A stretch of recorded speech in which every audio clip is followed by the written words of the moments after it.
Bonjour tout le monde. Hello, everyone. Alors que nous commençons notre rencontre au nom du Conseil de la Ville, j'aimerais reconnaître que la Ville d'Ottawa est bâtie sur le territoire non cédé de la nation Anishinaabe-Algonquine. Les peuples de la nation Anishinaabe-Algonquine vivent sur ce territoire depuis des millénaires. Leur culture et leur présence l'ont enrichi et l'enrichissent toujours. La Ville d'Ottawa rend hommage au peuple et au territoire de la nation Anishinaabe-Algonquine et rend hommage à toutes les Premières Nations, tous les Inuits et à tous les Métis, de même qu'aux précieuses contributions passées et présentes à cette terre. Pour ceux qui le peuvent, veuillez, s'il vous plaît, vous lever pour un moment de réflexion.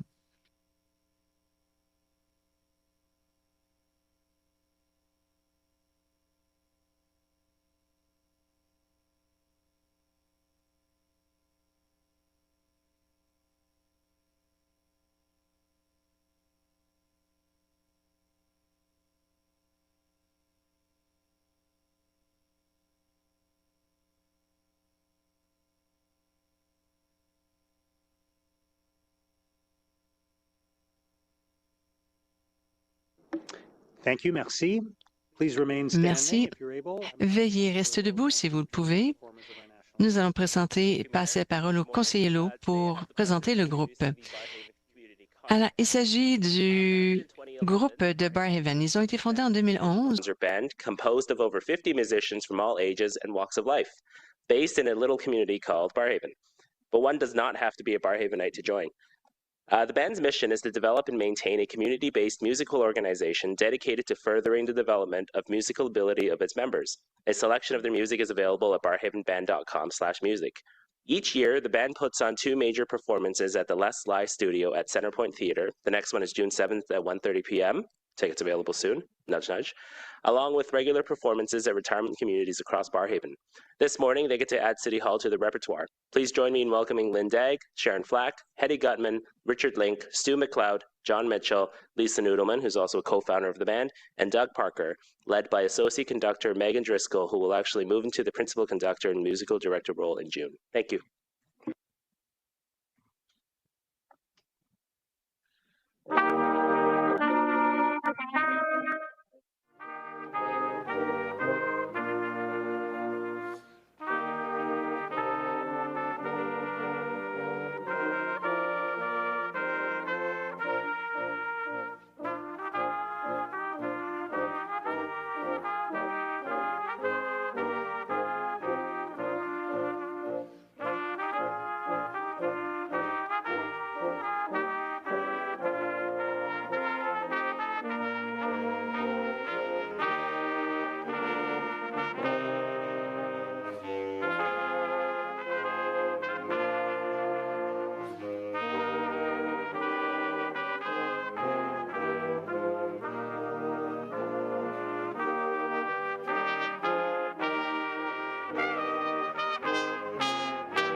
Thank you very much for that wonderful rendition. I will ask now for the roll call. Councillor Luloff. Good morning, Robbie. Councillor Dudas. I'm here. Councillor Hill. Councillor Curry. Here. Councillor Kelly. Present. Councillor Gower. Here. Councillor Kavanaugh. Present. Councillor Johnson. Here.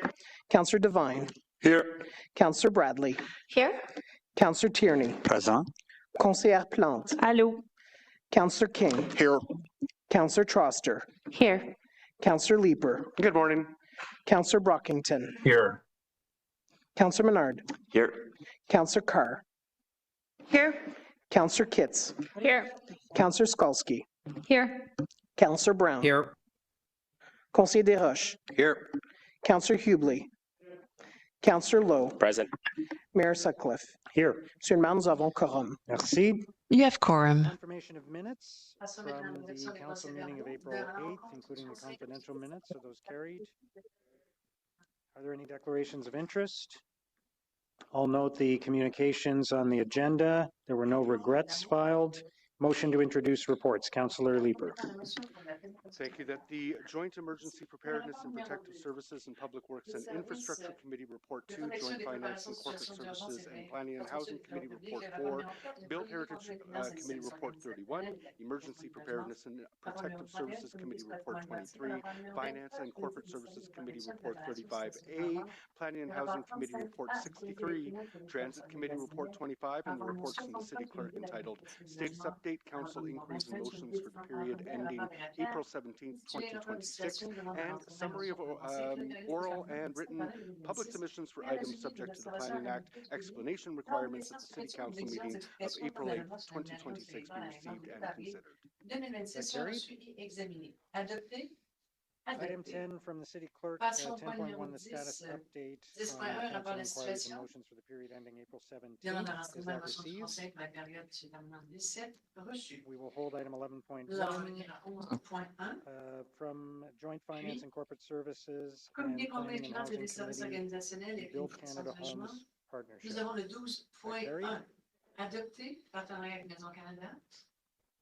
All right, moving to Built Heritage Committee, 13.1 is the heritage permit for 237 Clemo. 13.2, heritage considerations for Confederation Heights. 13.3, Ontario Heritage Act changes, implementation update. Carried. From Emergency Preparedness and Protective Services Committee, we have 14.1, the Public Safety Service 2025 Annual Report. Is that received? For item 14.2, the Bylaw and Regulatory Services Annual Report, we have a direction from Councillor Devine. Nous avons une Deal with that directive du conseiller quickly Devine. now, or we could hold it. Is everybody Alors, on okay peut to le deal faire with it maintenant, quickly? on peut y revenir. Qu'en Councillor pensez-vous? Devine? Yes, Chair. Conseiller Devine.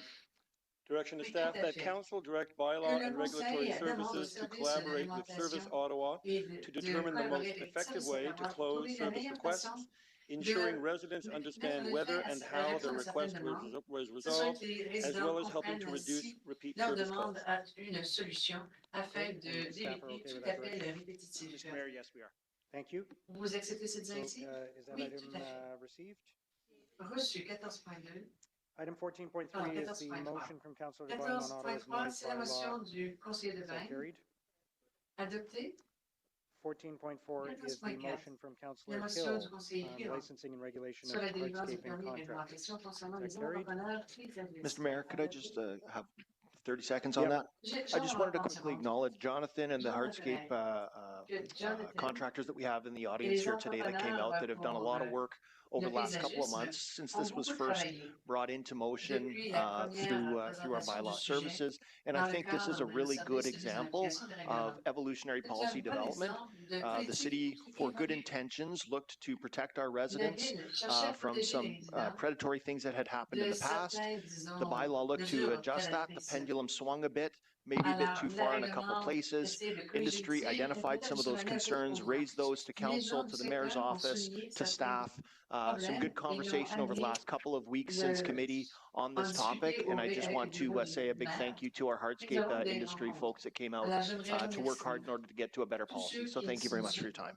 sont intervenus pour que nous Thank you puissions very much for améliorer ce being here. règlement. Thank you, Councillor Hill. Merci, merci, From conseiller. Finance and Corporate Services Maintenant, Comité des Committee, finances et services 15.1 organisationnels, is the disposition of 15.1, 2025 disposition tax de and rate l'excédent rating surplus deficit. ou Is du that déficit carried? d'exploitation soutenu par les impôts et les taux de 2025. 15.2 is the updates Passons à to the administrative 15.2. penalty system bylaws. We do Il have an s'agit de amending modification motion des règlements sur le système de pénalité on that one. administrative. Again, something we could deal with quickly, I Est-ce qu'on think. peut traiter cette Everybody's question okay with that? rapidement? Councillor Leeper?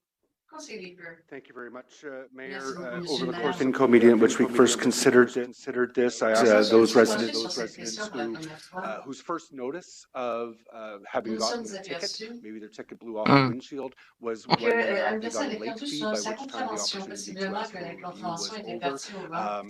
Staff took that question Le away. They did personnel some work proactively to suggest that there a does mis look de to be a l'avant des problem with the suggestions timing. and that it could be solved with the attached motion. My understanding from colleagues is that a number of people have faced the same concern from residents. So thanks, Councillor Kitts, for seconding the motion. Whereas the report updates the administrative penalty system bylaws recommends extending the penalty management timelines for parking bylaw violations from 31 days to 46 days before a late fee is applied. And whereas following the issuance of a penalty notice, the current late screening period for recipients to submit a screening request is set at 30 days. And whereas increasing the late screening period from 30 to 45 days would provide recipients with additional time to manage their parking bylaw penalties and ensure consistency in the administrative process, therefore be it resolved, Council amend the report, updates the administrative penalty system bylaws and the associated parking APS bylaw to extend the late screening period for parking bylaw penalties from 30 days to 45 days so that recipients may submit a screening request up to 45 days following the issuance of a penalty notice, thereby aligning the screening period with the late fee timeline extension. Be it further resolved that all references to the screening period in the parking administrative penalty system bylaw and related documents be updated accordingly to reflect this change. Thank you, Councillor Leeper. Is that carried? And then the item is amended. Is that carried? 15.3 is the Economic Development Strategy and Action Plan Implementation Update. Is that carried? Item 15.4 is the Downtown Revitalization Framework. There is a motion from Councillor Plante on that, which, again, I think we could deal with fairly quickly right now, if everybody's okay with that. Councillor Plante? Yes, thank you, Monsieur le Maire. This is just also in concert with what we passed around the Byword framework. Whereas Council approved motion 2026-7607 on March 11 regarding the impact of service concentration, advancing the Byword market revitalization framework and coordinated redevelopment program, whereas implementing the unsheltered homelessness outreach model report is cited as a short-term action under the framework and action plan, whereas this report states the highest number of recorded unsheltered individuals reached 405, with encampments concentrated in downtown neighborhoods like Centertown, Lowertown, and Sandy Hill. Compounding the unsheltered homelessness crisis is the toxic drug crisis the city is facing. In 2024, there were 941 overdose-related permanent visits and 166 opioid-related deaths, with the highest rates in Lowertown West, Waterridge Village, and Centertown West. In 2025, population survey shows 41% of downtown residents feel unsafe walking around after dark, and over 65% of respondents feel their neighborhood has worsened in the last 2 years, citing public drug use and discarded needles as key concern. Whereas the Rideau Business Improvement Area commissioned a public opinion survey of residents, which part the delegation submissions for the items found that in 2025, the top 2 barriers to visiting downtown were crime and safety and homelessness, whereas housing first, including transitional and supportive housing with better mental health and addiction wraparound services, remains the longer-term priority focus of this term of council. Priorities I wholeheartedly support through the housing and homelessness tenure refresh, the housing acceleration plan, and the downtown revitalization framework, but that it requires additional federal and provincial governments to support it to be achievable systems-wide, whereas downtown revitalization is welcome but will not bear fruit of visitation and increased tourism if perceptions of crime, safety, and homelessness are not addressed as citywide issues with citywide actions, whereas this motion is being advanced to provide consistently and complementary between the 2 frameworks of the Byward Market and downtown. Therefore, be it resolved that the Downtown Revitalization Framework and Toolkit Action Plan Document 1 be amended to add action under the area of improved community safety and well-being in the medium-term actions 2 to 3 years to include the following objective: identify strategies to address the impacts of concentration of social services from the downtown core. Be it further resolved that when the Downtown Revitalization Measurement Framework for Actions and Performance Indicators beyond Year 1, Document 2, are developed for medium-term actions that under the area of focus improve community safety and well-being to added to include the following objective: identify strategies to address the impact of concentration of social services from the core and performance indicators for this objective. Be it further resolved that the added medium-term actions and performance indicators under this area of focus be included in the subsequent report to council outlining the next steps of the report on page 6, some of which may require further consideration by the appropriate standing committees and council. Merci beaucoup. Merci à vous. And I'll just confirm staff are comfortable with proceeding with this. Yes, we are, Mr. Mayor. Okay, thank you, Debbie. Okay, is that carried? Carried. Oh, sorry, Councillor Hill? I think I'd like to hold this if I could. Okay. All right. Well, we're holding if we're holding the motion, we're holding the item. So both. Yeah. Yeah. Okay. Planning and housing, item 16.1 is the official plan amendment and zoning bylaw amendment for 267 O'Connor. Is that carried? 16.2 is the heritage permit for 267 O'Connor. Is that carried? 16.3 is the motion from Councillor Dudas on Ottawa Community Housing Corporation alternative processes to request for proposals. Is that carried? From Transit Committee, item 17.1 is the Light Rail Regulatory Monitor and Compliance Officer Annual Report. Is that received? And the bulk consent agenda, is that carried? Okay, we will go back to item 11.1, which is the Safe Access to Social Infrastructure bylaw. There are 3 motions. One of the motions I understand from Councillor Devine is a motion to move in camera. So perhaps we should deal with that first, decide whether we are going in camera or not, and then we can introduce the other 2 motions, if everybody's okay with that. Councillor Devine. Yes, Chair, and as I understand from the clerk, in addition to deciding whether to go in camera, we can, as I understand it, decide whether to go in camera now or to move the item to later in the meeting when we're in camera on the labor issue. But as to the motion itself, whereas the staff report to Council on the Safe Access to Social Infrastructure bylaw outlines legal considerations and legal implications, including charter considerations associated with the proposed bylaw, and whereas outlined in the staff report, the city solicitor obtained advice from external legal counsel relating to the Safe Access to Social Infrastructure bylaw, including an assessment of the charter compliance of the bylaw, and which has been updated since the joint committee meeting to reflect a recent court decision as further communicated in the city solicitor's memo of April 20th. And whereas this legal opinion contains information that is subject to solicitor-client privilege, therefore be it resolved that prior to proceeding to debate and vote on the proposed Safe Access to Social Infrastructure bylaw, City Council proceed in camera pursuant to Section 2392F of the Municipal Act 2001 and Section 131F, the City of Ottawa Procedure Bylaw number 202500, to consider advice protected by solicitor-client privilege, being the external legal opinion obtained by the City Solicitor regarding the charter implications of the proposed bylaw. Colleagues, just so you understand why, I'm moving that we go in camera for a very narrow purpose, which is to consider the external legal opinion the city solicitor obtained on this bylaw. I have questions on that external opinion that can only be asked responsibly in a privileged setting. The staff report for this bylaw is not written as a full risk analysis. It does not purport to summarize that external opinion. So in my opinion, it is important that council as a whole has the benefit of hearing that advice before we make a final decision on a charter limiting bylaw. Thank you, Chair. Thank you, Councillor Devine. So just to be clear, we are now discussing and debating the motion to go in camera, not the item itself. Councillor Lowe. Thank you, Chair. I know we often do in-camera items for, not often, we do in-camera items for things like labor negotiations or where there is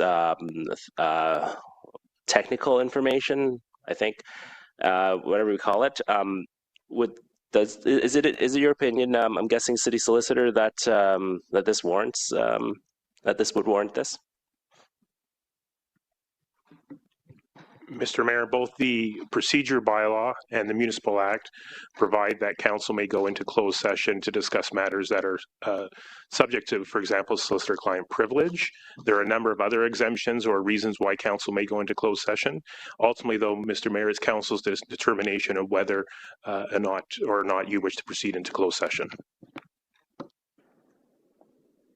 And what does it look like if we go into closed session, we discuss what we discuss, and it's determined that it's not sensitive or private enough to keep it in closed session? In terms of the stuff that's already been discussed. I can take this one, Mr. Mayor. So as the city solicitor mentioned, Receiving advice that is subject to solicitor-client privilege, including communications necessary for that purpose, are one of the permitted exceptions to move into closed session. While in closed session for that specific purpose, it would not be in order to debate the matter more broadly beyond the specific reason for which council has gone in closed.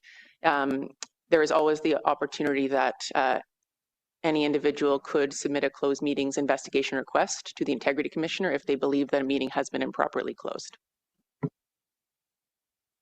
Okay, not sure. Wanted to be investigated, but okay. Thanks. Thank you. Thank you, Councillor Leeper. Maybe I'll just ask Councillor Lowe's question a bit more plainly. Would staff consider waiving privilege so that we could debate this in open forum? Mr. Mayor, on the question of waiving privilege, the privilege belongs to council. It's not in staff's position to do so. Okay. I'll leave it there for a moment. Thank you. Thank you, Councillor Luloff. Mr. Huxley, was this legal opinion made available for councillors to view over the course of the last little bit? Yes, Mr. Mayor, the opinion standard to other legal opinions on matters that involve legal issues. The external legal opinion was made available through the Office of the City Clerk and communicated to members of council, both through the staff report and an update through my memo to members of council on a supplementary opinion. How many days has that report been available for council to go and read? Mr. Mayor, it would be consistent with the release of the staff report publicly. I don't have the exact date on that, but it was certainly before the joint committee. So quite some time. And were staff made available to answer any questions that councillors may have had regarding that legal opinion during that time? Yes, Mr. Mayor. It seems like there's been ample opportunity to read this and to ask questions about it. I don't think that we need to go into closed session so that one individual can ask questions. Thanks. Thank you. Councillor Menard. Thank you very much, Mayor. How many times has council gone into camera this term? It strikes me that I think last term it was very seldom. I recall going in camera maybe 4 times, 5 times last term of council. This one we've been in camera a lot. Last term was very little in camera. It was a very small amount. Clerk, does the clerk's office know how many times we've been in camera this term? Mr. Mayor, I don't have that number off the top of my head. Those statistics are reported out annually in the Integrity Commissioner Closed Meetings Investigator Annual Report, but I'd be happy to provide the councillor with that Okay. information. Okay, we've been in camera a lot for obviously LRT briefings and a lot of other briefings this term. Last term, would you say that we were in camera far less often than this term? Mr. Mayor, appreciating that the issues that come before a council vary and differ from term to term. Yes, there have been more instances of closed session this term than last term. Okay. Yeah, we've been setting that precedent when there's legal opinions this way. Though I am concerned about going in camera, or the vote not going into camera, and us not being able to discuss the opinion at all. And so Mayor, I think it does make sense for us to waive that privilege so we can have the discussion and the public can hear about an external legal view of the concerns, the higher risk that's been highlighted. And so I will move that motion, Mayor, that we waive that privilege and we have that debate on the floor. Okay, so you're now making a separate motion to waive the privilege, okay? Yeah. Maybe you can we'll work on drafting that and put them in front of. I don't need any whereas clauses, just okay. Therefore be resolved that we waive privilege to discuss the legal opinion in open session. Okay.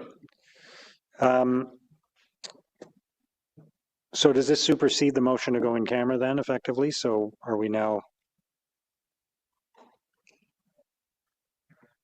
So generally speaking, are we voting first on Mr. Mayor, when a procedural motion is on the floor, a substantive motion can't supersede that. So council is currently debating whether to go in closed session. I believe that motion would generally be in order after consideration of whether to go in closed session.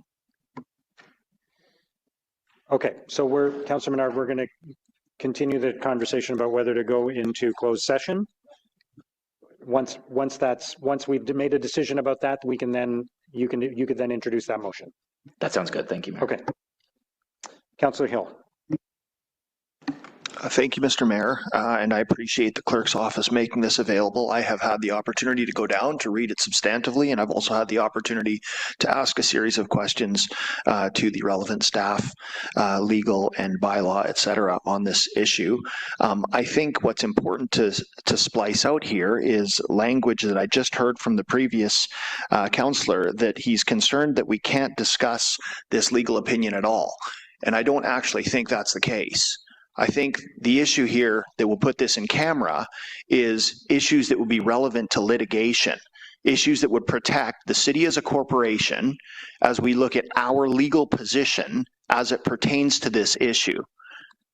So my question to the person that put the original motion forward is the debate that you wish to have on the topic of the internal corporation of Ottawa's legal position and our legal protections, because I believe that would be an in-camera discussion. But I don't believe that's the discussion that we need to have. I think the discussion that needs to be had is the discussion on the broad safe access bubble zone bylaw, for which there has been a great deal of legal analysis, both from municipal legal scholars, from charter legal scholars who have given their opinions on this issue. That is what is relevant to this discussion, not looking at the compartmentalized internal legal business of the city. So I don't know why we're entertaining going in camera to have this discussion when the topic that we need to discuss is whether or not we support the safe access bubble zone. Is that a question?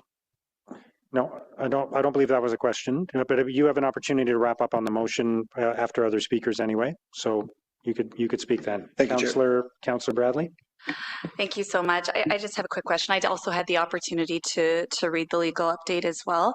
But my understanding is that after Calgary had rendered its decision just, I think, on Monday, there was an update to that legal opinion that was just recently included, I think, as late as 9:30 in the morning yesterday. Is that accurate? Mr. Mayor, I don't have the precise time, but it coincided with my memo to members of council on Monday, and I believe the supplemental legal opinion, which just addresses that Calgary update case, was provided to the clerks on Monday afternoon. So I did go down yesterday and I read the updated opinion, and I do think the most recent edition does have some new information that I think probably the majority of colleagues didn't have the opportunity to read. So I would suggest, if you didn't read the legal opinion, especially as late as yesterday, that there is value in going in camera just to understand the new information and the implications it may have on our bylaw. Obviously, we can't ask these questions in open session unless Councillor Menard's motion passed and we waive privilege. But I think it's best to make evidence-based decisions around this table and minimize our legal exposure. And so if that's your concern, which is mine, I suggest that you approve going in camera. Thank you. Okay, thank you. Councillor Tierney. Great, thank you, Mr. Mayor. Lawyers rule the world. What's your opinion? Does it matter if we go in camera or not? I think I'd rather have everything out in the public. I don't understand why we would hide things. Light rail is completely separate. That deals with multiple lawyers. This is dealing with what's in front of us today. Is there any concern about having anything out front, like my council colleague mentions that just came in? Mr. Mayor, certainly staff in the report and answers to any questions that members of council will have, and that includes legal staff, will seek to answer the questions in open session as best as possible. There is solicitor-client privilege memos that are available through the clerks. In order to protect that solicitor-client privilege in those memos, I would be required to, obviously walk a fine line and make sure that I protect that so I don't inadvertently divulge any solicitor-client privilege publicly. But I am prepared to answer members' questions in a public session as to concerns you may have about the bylaw and rely on the material that's being provided already to council via the clerk's office. Great, and I appreciate your professional other councillor opinion. I don't see the need to go in camera. I think we've heard it all here. Timu Greenspan over here wants to change things, but that's fine. I'm going to say, let's keep this an open session. Let's keep everything transparent. Thank you. Okay, so Councillor Devine, if you want to wrap up on your, okay, that could be part of your wrap up. Just a few questions first, and I do have just a comment to what my colleague Councillor Hill had mentioned. Councillor Hill had mentioned that the report we have, the staff report, is legal analysis of the external counsel opinion.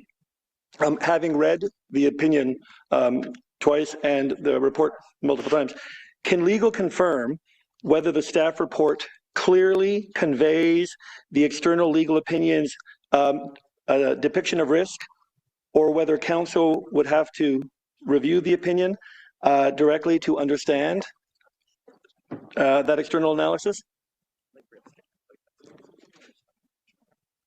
Mr. Chair, I submit that through this whole process, staff have indicated that there is obviously the potential or the risk of legal challenge. This is an area where municipalities are relatively new in legislating in this area. I think my submission is the staff report addresses those areas of concern and at the same time protects the solicitor-client privilege of the memo. I've had confidential conversations with Samantha, with legal, where I have asked, can I ask this question about what is in the external opinion? Can I ask that question in open session? To which I was told, no, we would have to waive privilege to that, because to ask that in open session would basically provide a detailed roadmap to any potential future litigation. When I asked staff, why is the level of demonstrated risk in the external opinion, why is that not conveyed in the staff report? The same answer, because we don't want to provide a detailed roadmap to future litigation. Based on that, my understanding is that there is a detailed level of risk analysis in the external opinion that is not present in the staff report. I don't know what councillors did or did not read the external opinion. As to what my colleague, Councillor Bradley said, I am looking to ensure that we make a decision cognizant of the risk to the corporation. And so I appreciate the fact that there's a motion to move to waive privilege. Would waiving privilege, if that motion passes, would that mean that all of the questions that I want to ask about the external opinion that I've been told I can only ask in camera? If we waive privilege, can I ask all of those same questions, or will I ask a question and I'll be told, sorry, that's privilege? Mr. Mayor, the waiver of privilege obviously is in determination by council. It could include, for example, just the waiver of the confidential legal opinions that are on file with the clerk. Beyond that, the solicitor-client privilege still exists on individual questions, and then the question would be whether the entire discussion would be privileged or not, and that gets into a more of a case-by-case or question-by-question issue. Question to the clerk then. If I understand it correctly, just because I've never done this, may I just, so question to legal or to the clerk, if we waive privilege, if that is passed, are you saying that I can expect that I can ask the same questions that I would in camera in open session? Can I get a really simple answer to that one? Again, Mr. Mayor, the waiver of privilege should be tied to a particular item, for example, the confidential legal opinions that are on file with the city clerk. Not knowing what the potential questions may be and what the potential answers may be and whether that it does require solicitor-client privilege in a response, it's somewhat hypothetical. Fair enough, I understand that now. Then final question to the clerk. If we waive privilege and we go into open session where these questions can be asked, if the answer to most of my questions is, sorry, that's privilege, may I then remove to go in camera? A procedural motion is generally not subject to reconsideration. So to move to go in camera on the same matter that was the subject of the original motion to go in camera would generally not be in order. And final question to the clerk. If there's a motion to waive privilege, may I assume that that supersedes my motion to go in camera? And so, no, No, we've established we're dealing with the motion to move in camera first. Okay. And then whether that passes or fails, we'll then move on to Councillor Menard's motion. So while I appreciate my colleagues' desire to have that conversation in open session, we'll just see how the votes go. Thank you, Chair. Okay, and just before we vote on this, I just wanted to address the comment about the number of times we've gone in camera. I think in fairness, that has been dictated by the circumstances that we've been dealing with this term of council, not by an intention on this term on the members of council this term to spend more time in camera. I don't think any of us wanted to be spending a lot of time receiving legal updates on the LRT decisions that were made by previous terms of council, but we came here and we've had to deal with those issues, and you know, it's natural that those have to be in camera. It's not because of a desire for secrecy on the part of this council, it's because of the hand we were dealt. So I just want to make sure that that's clear and it's not part of some trend towards a lack of transparency or anything like that. We're dealing with some issues that we as a term of council inherited.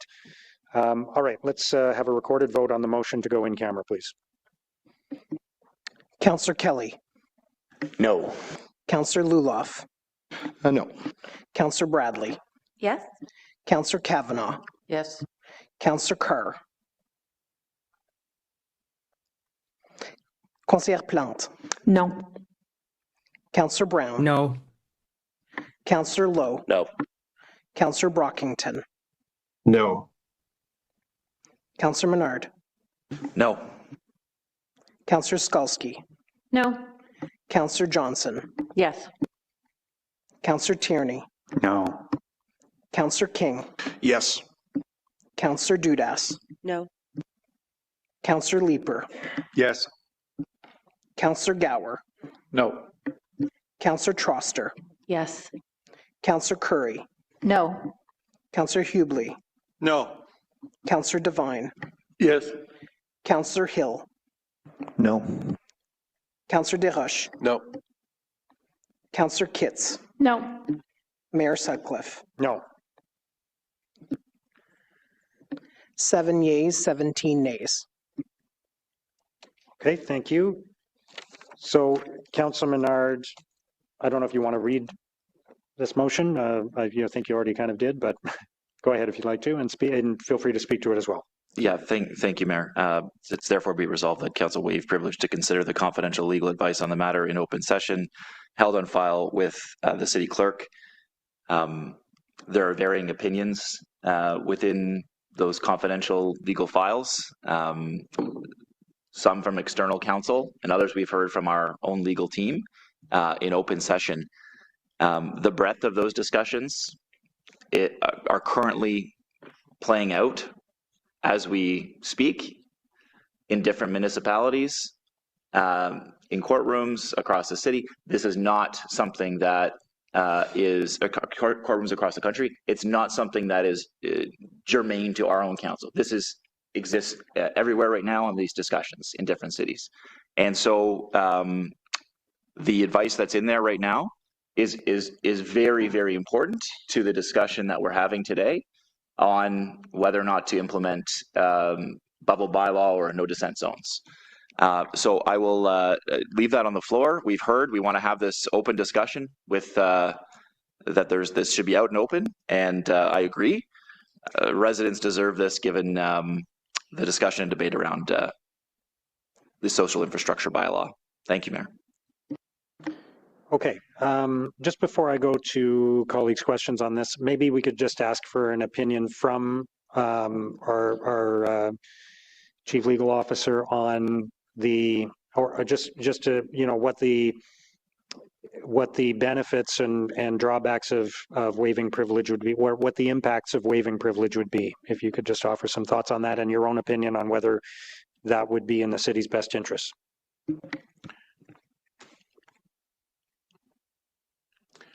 Mr. Mayor, should council decide to waive privilege, it is an unusual step to take. The protection of solicitor-client privilege is one of the most sacred privileges that exists in our world today. So I would caution members to to consider that very carefully. As has been expressed, any confidential legal opinion is going to set out an assessment so that council has a full and candid understanding of what the legal issue of the day is, and that's what I submit has been presented to members of council through the confidential opinions through the clerk. And so I would be very careful for releasing that and lifting that privilege, because it may extend beyond just, for example, the documents in question, and it could, for example, give unintended consequences of providing a roadmap, et cetera, to potential litigants. That's always another factor, and it helps preserve the integrity of the solicitor-client relationship if the privilege is maintained. So you're saying that if the waiving of privilege would go beyond this meeting, and therefore would open up the potential for a litigant opposed to a bylaw, should it be passed, to have effectively a roadmap on how to oppose the bylaw in court. I think that's a fair assessment, Mr. Mayor. Yes. Okay. Okay. Thank you, Councillor Tierney. Great. Thank you for adding some context. We sit in this chamber where we're really protected. We can get away with a lot of stuff. We can chat about a lot of stuff. That's a privilege for us, so we can actually have full debate and discussion. How many times have we actually ever heard, I've never heard, of waiver of privilege, basically saying we're going to go ahead and say and do whatever we want and go against everything and allow for all us to be on the table? Has this ever happened to the city council? I'm just trying to think, like, I've been on 16 years. I can't think of us ever waiving privilege ever. I can't think of any municipality that is stupid enough to do that. Mr. Mayor, I have no recollection of council waiving privilege in my tenure. Well, do we all want to light ourselves on fire and open ourselves up to lawsuits and all the things that we're protected by when we have great debates and discussions around this table and don't fear being sued, just like Parliament and provincial? But again, so in recollection, you don't know of any municipality in recent memory that's waived privilege and said, open the barn doors, go ahead, say what you want, and jeopardize the corporation? You can't think of any? I can't. Mr. Mayor, I can't, and I would note that, for example, I'm aware that the City of Toronto Council did receive solicitor-client privilege, and that privilege has been protected by that council as well. Yeah, exactly. Okay, well, I know where I sit. I don't want to get sued, and at the same time, I want to continue the practice where we can have open, honest debates without opening Pandora's box where we can't have great discussions, but at the same time, take the professional legal advice of real councillors, not city councillors. Thank you. Okay, thank you, Councillor Bradley. Thank you, Chair. I just want to point out that, Mr. Huxley, I think you made the best argument for why Councillor Devine had put a motion forward to go in camera, because this is privileged information, and I think it's really important that we ask those questions in that protected environment when they're specific to that legal opinion. I wish that that was the advice we were given when we talked about why we wanted to go in camera, because I think that that was the right argument. Again, as council, we can only make good decisions with good information. If you didn't read the legal opinion, and especially the updated version, you should have. If you're not prepared to waive privilege, you weren't prepared to go in camera, then I guess you're choosing to go into this discussion blind. And that's a choice that I hope that the public understands. I don't have anything further to say. I think we should have gone in camera to discuss this. Thanks. Thank you, Councillor Hill. Thank you, Mr. Mayor. And I do somewhat feel affronted by the idea that people come in here ill-prepared. We come in as prepared as we want to be. These documents have been available to read and to be updated on for several weeks. So getting educated on the legal opinion is not what going in camera would have been for. And certainly we should not be waiving our privilege, which is designed to protect the corporation. There is no reason why the substantive content of this debate cannot be held. And I do find it somewhat intriguing that the two people who have tabled this motion are the only two people that voted against this in committee. So it strikes me as political gamesmanship, and I would strongly encourage folks to not support this motion. Okay, thank you, Councillor Devine.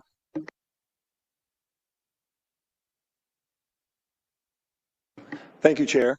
Yes, I do realize that the only two people who voted in support of the motion before are the ones that have supported the motion on going in camera. But, I also reflect the fact that I think in total 7 people, 5 people other than myself and my colleague, Councillor Bradley, voted to support that motion. To my colleague's point, yes, councillors can be as prepared as they want to be.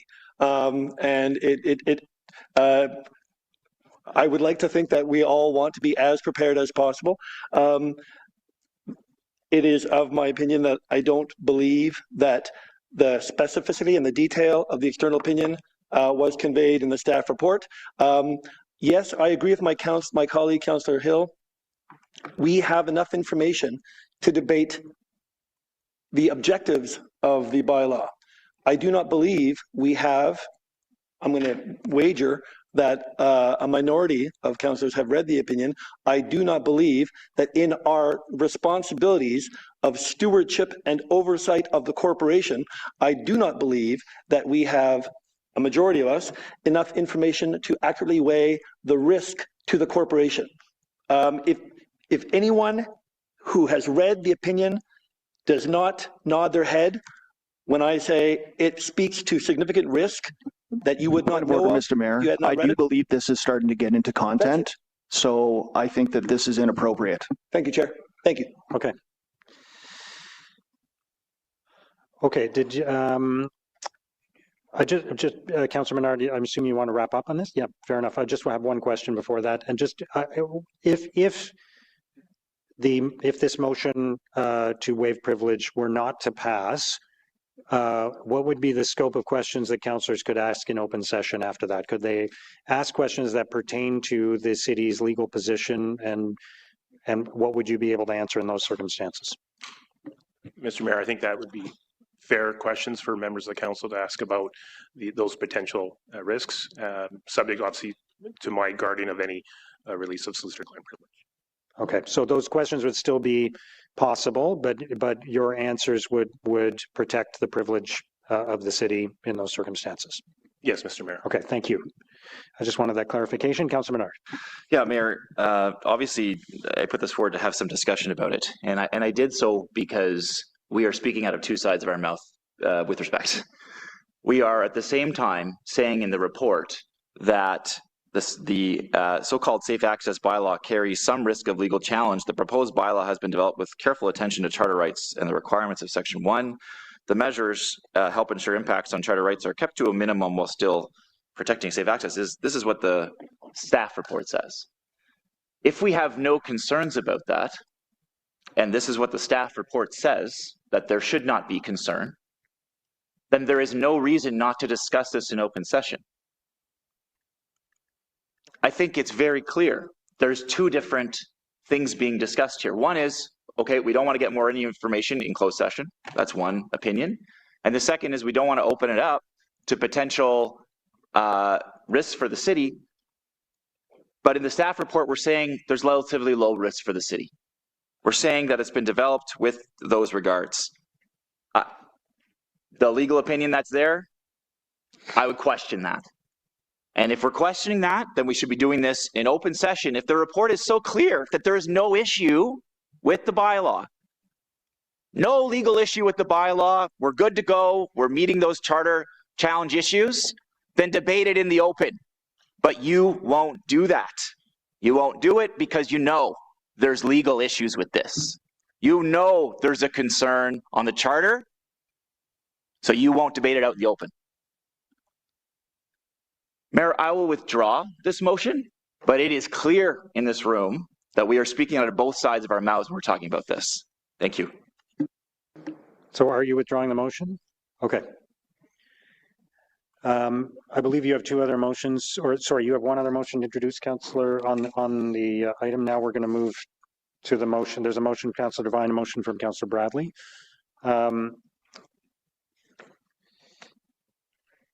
Yeah, so Councillor Bradley, do you want to go first? Sure, okay. Okay, I'll read in the motion first. So this motion is limited time applicability. Whereas council recognizes the importance of protecting safe access to schools, daycares, places of worship, residential care facilities, hospitals, and congregate care facilities, while also recognizing the importance of demonstrations in a free and democratic society. And whereas council heard concerns during committee deliberations that is currently drafted, the bylaw could be applied during times when a protected facility is not being used for its primary operational purpose, including when spaces are rented or used by third parties.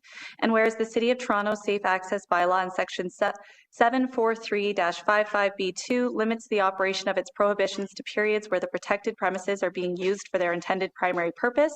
Therefore, be it resolved that Section 19 of the proposed Safe Access to Social Infrastructure Bylaw be amended to provide that the prohibitions established by the bylaw apply only during the periods where the social infrastructure is being used for its primary operational purpose and not during periods when the facility is being used for unrelated or third-party activities.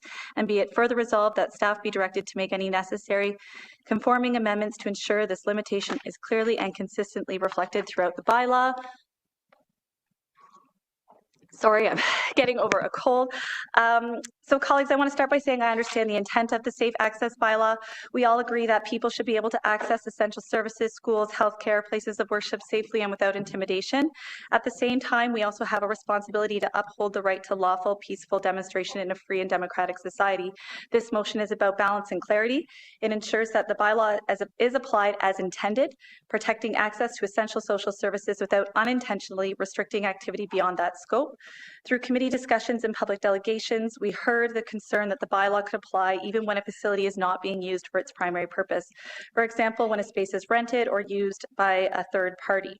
As we heard from legal experts, this creates risk of overreach. It extends restrictions into contexts where the original justification, which again is protecting access to essential services, may not exist. And that raises legitimate concerns about fairness and proportionality. When what my motion proposes is straightforward. The bylaw should apply when the facility is operating in its primary role and not outside of that. This isn't new. Toronto has addressed exactly this issue. Their bylaw explicitly limits these protections to times when the facility is being used for its intended purpose. This provides clarity, avoids ambiguity, and ensures the rules are applied appropriately. It doesn't weaken the bylaw. It makes it more precise, more defensible, and more aligned with its original intent. Ultimately, it's about getting this right, protecting access while respecting fundamental freedoms. I also don't believe that this weighs into the issue of content neutrality. This isn't about monitoring content or expression. It's about ensuring that it is applied when it is appropriate. So that's not the same thing. It's when it's the time of when it should be applied versus monitoring expression. So I hope that this very narrow amendment can be supported by my colleagues. Thank you. Thank you, Councillor Bradley. Councillor Devine, did you want to introduce your motion? Thank you, Chair. And I'll skip most of the preamble because most of my colleagues are familiar with it. But for those who weren't at the committee, I'll just contextualize a little bit. So I'll start on the third. Whereas the proposed Safe Access to Social Infrastructure Bylaw contains multiple conduct-based prohibitions, including obstruction, interference, intimidation, and noise that are directly connected to the objectives of safe access. And whereas Section 17(2)(a) of the proposed bylaw goes materially further by stating that within a safe access zone, no person shall conduct or participate in a demonstration, regardless of whether such activity would impede safe access.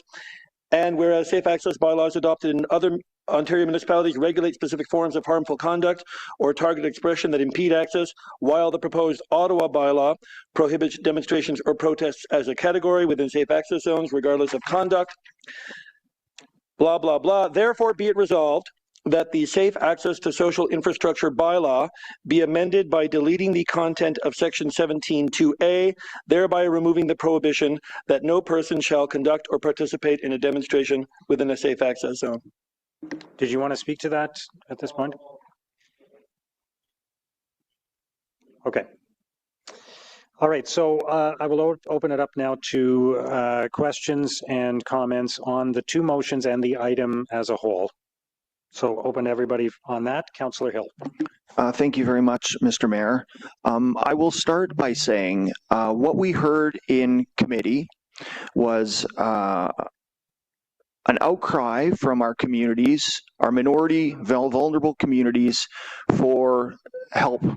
They want to be safe when they go to their school, to their place of worship, to their hospital, and they do not feel safe. we had about 4 or 5 specialized lawyers come to that committee meeting. Some of them specialized in charter law, some in municipal law. All but one of them indicated support for this safe access bylaw. The one that indicated he was not supportive stated clearly that what he saw as strength in the RV Spratt ruling in BC was the fact that there were direct threats of intimidation and violence or actions thereof. That is the lawyer that said he did not agree with the City of Ottawa's bubble zone bylaw as it exists.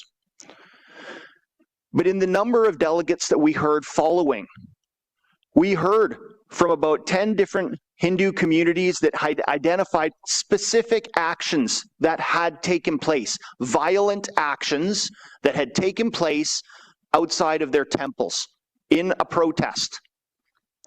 We heard clearly about a man who was identified as Jewish that was leaving an Iftar friendship dinner, who went through a protest and was assaulted.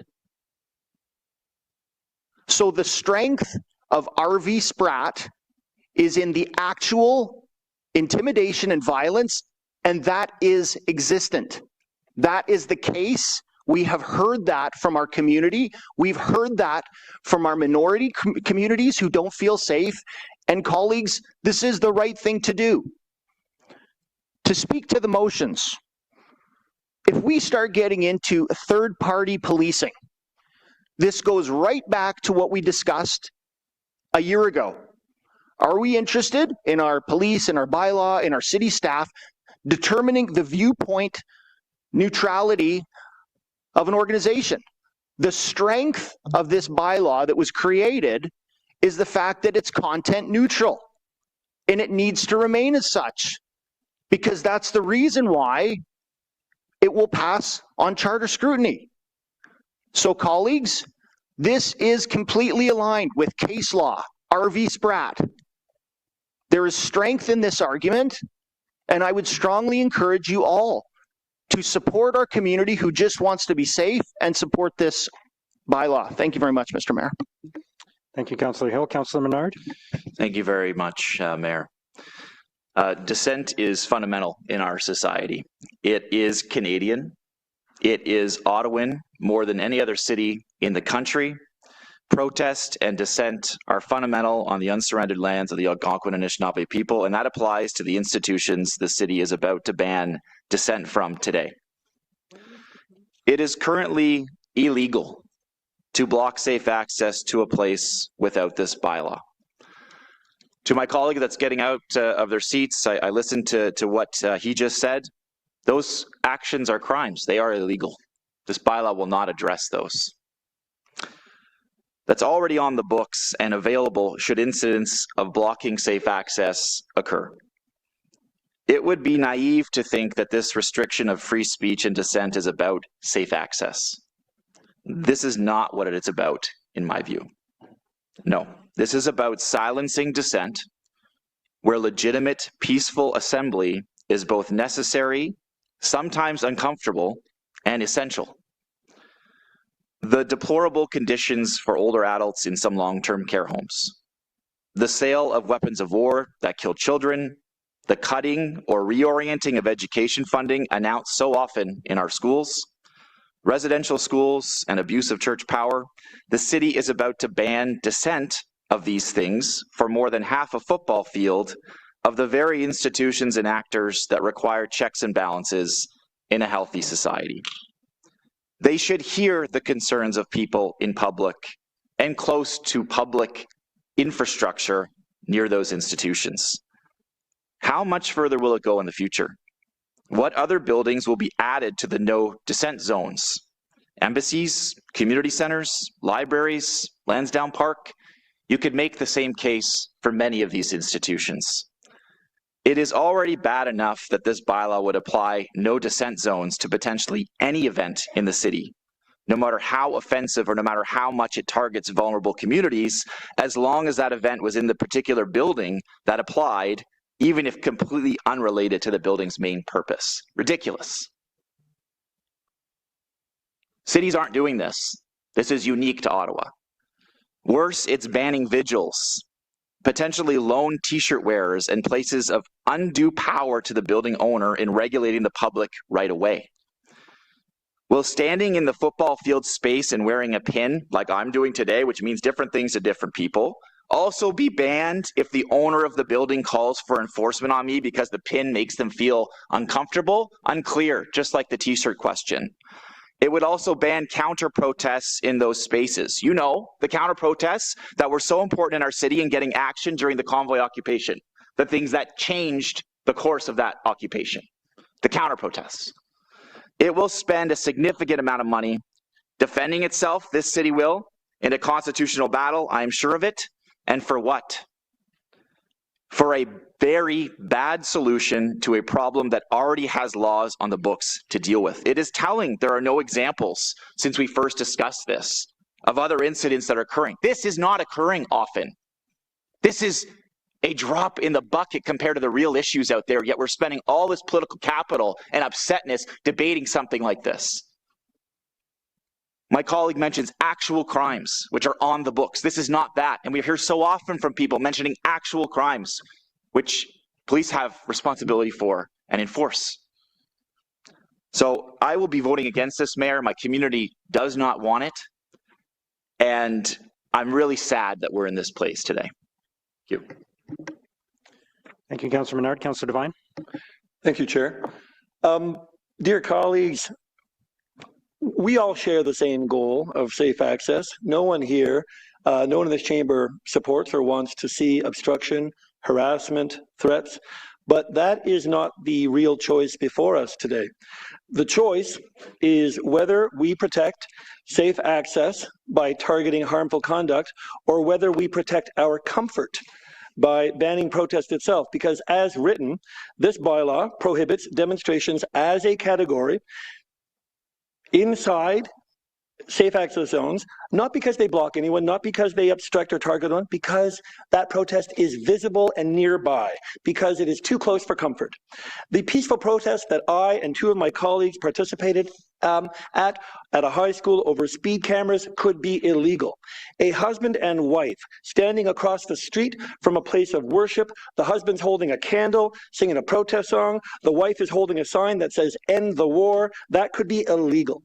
Those two scenarios would not be victims of prohibition in Toronto, Vaughan, Brampton, and Oakville, but in Ottawa they would not be allowed. If that is not a warning sign, what is? At committee, the flaws were on display.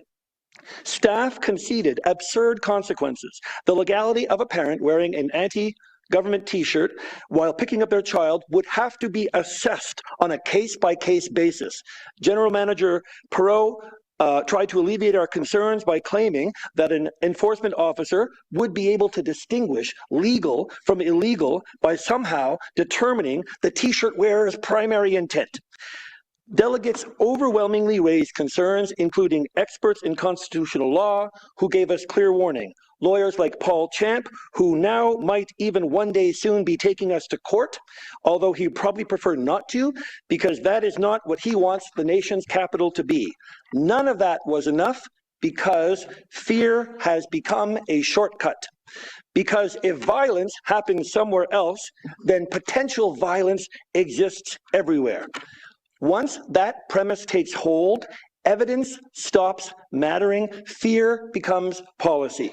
And that is where the slippery slope begins. Today it is schools and places of worship, tomorrow it is convention centers, then after that it is city facilities. Eventually, anything that makes people uncomfortable becomes a reason to move dissent out of sight. And I tell you, history shows us that we do not become safer by gagging dissent. We become more brittle. We push ideas underground, we give them grievance and notoriety, and we make them harder to confront openly. Democracies do not get stronger by wrapping vulnerability in a bubble and treating disagreement as harm. Disagreements get stronger by drawing firm lines against harmful conduct and by having the courage to tolerate peaceful criticism in public. So let us protect people from harm without criminalizing ordinary civic expression. Let's pass a bylaw that targets obstruction, intimidation, harassment, and remove the categorical, and I guarantee you unconstitutional, prohibition on demonstrations. That does not weaken safe access. It makes it lawful, it makes it defendable, and it makes it worthy of the city. Thank you, Chair. Thank you. Councillor Johnson. Thank you very much, Mr. Mayor. So I just had a couple questions on the motion that Councillor Bradley read in, because it is a topic that we discussed quite a bit at committee. Although I do appreciate the no content or the content neutral, aspect of the bylaw, I do wonder whether there's an opportunity, given that the attestation is with a specific owner operator, if it is as simple as suggesting that that attestation does not, like that relationship that's established through that attestation is non-transferable to other organizations. I guess I believe that should be theoretically simple and reasonable, given the establishment of the attestation and the sort of integrity of the attestation. I don't know that, you know, vulnerable social infrastructure owner operators are going to be, you know, trying to, I'd like to believe that there's integrity in that conversation. So is that not something that could be reasonably examined? And if it's a matter of, you know, whether or not you can't do it anyway, ask one question, Lane. That's the question.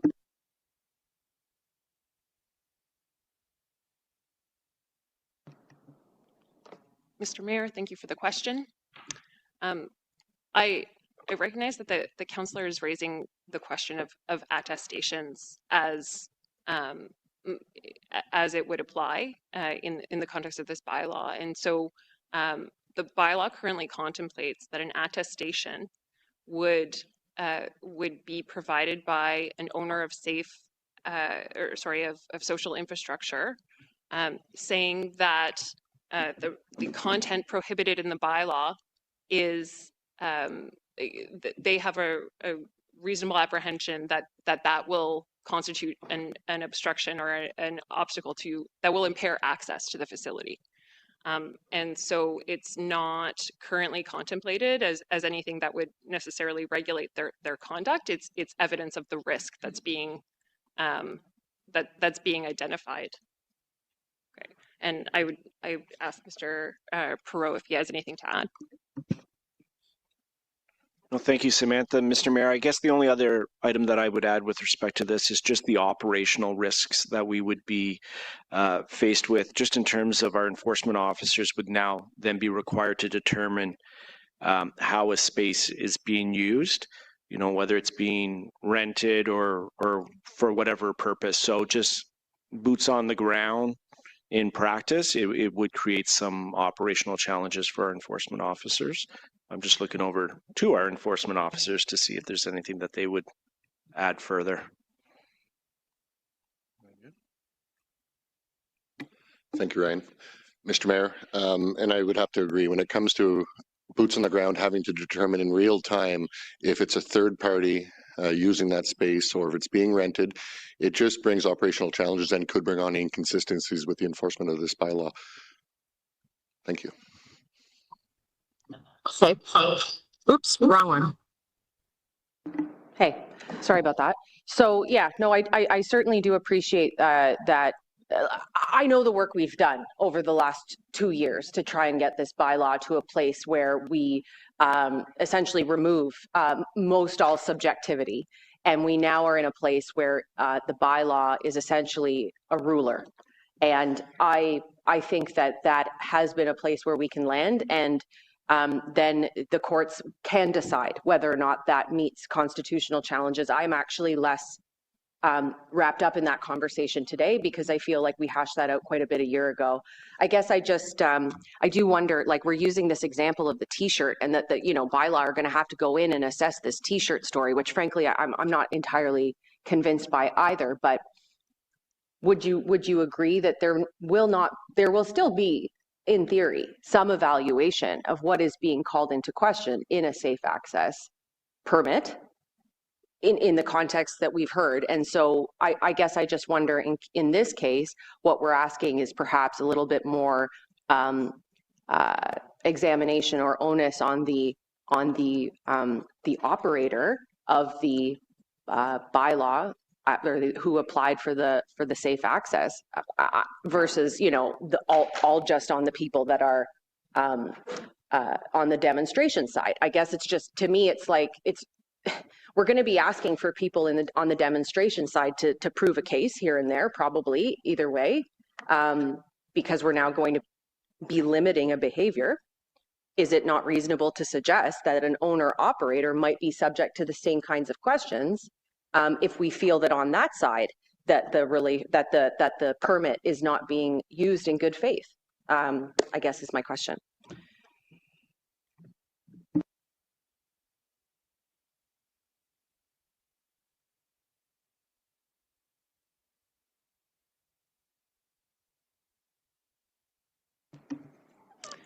Mr. Mayor, if council would like to direct or to add some of that conduct into the bylaw, that's certainly a direction that staff could take. I think what I'm hearing from my enforcement colleagues is that there may be challenges to implementation in that respect, but it's certainly feasible from a policy perspective. Okay, well, I appreciate that answer. I think that is the question on the floor with the motion, right? So we'll see what council directs in this instance. But I do think it's an interesting approach. I believe that this, you know, attestation is obviously an establishment of a particular relationship under the onus of a, as you say, a reasonable concern of safety with a particular person or with a particular organization. And so, you know, an idea of non-transfer in this case, I think is a worthy consideration, although operations then become murky in the way that we've tried to move away from. So therein lies the rub. So thank you. Thank you. Councillor Bradley. Thank you very much, Mayor. Listen, we're looking to create a perfect bylaw where we're asking for no discretion. Like that it doesn't exist. I can't think of a single bylaw we have on the books where we don't actually appreciate and value that our bylaw officers have discretion. And so I think that in this case, the motion that I'm putting forward, yes, maybe asks for a little bit of discretion. I think that's okay. I think that's a good thing. And especially if we're erring on the side of upholding the Charter and right and freedoms, I think that's actually the best thing that we can do.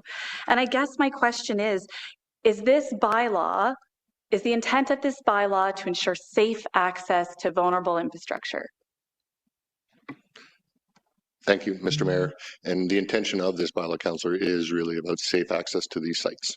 Right. So how does the bylaw being applied to an institution that is that a third party has rented, it has nothing to do with the primary purpose of the building, how does that advance the intent of protecting safe access?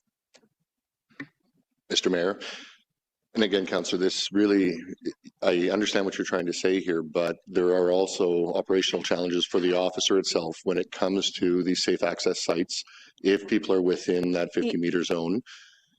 And we always have discretion, regardless of any complaint that we are investigating.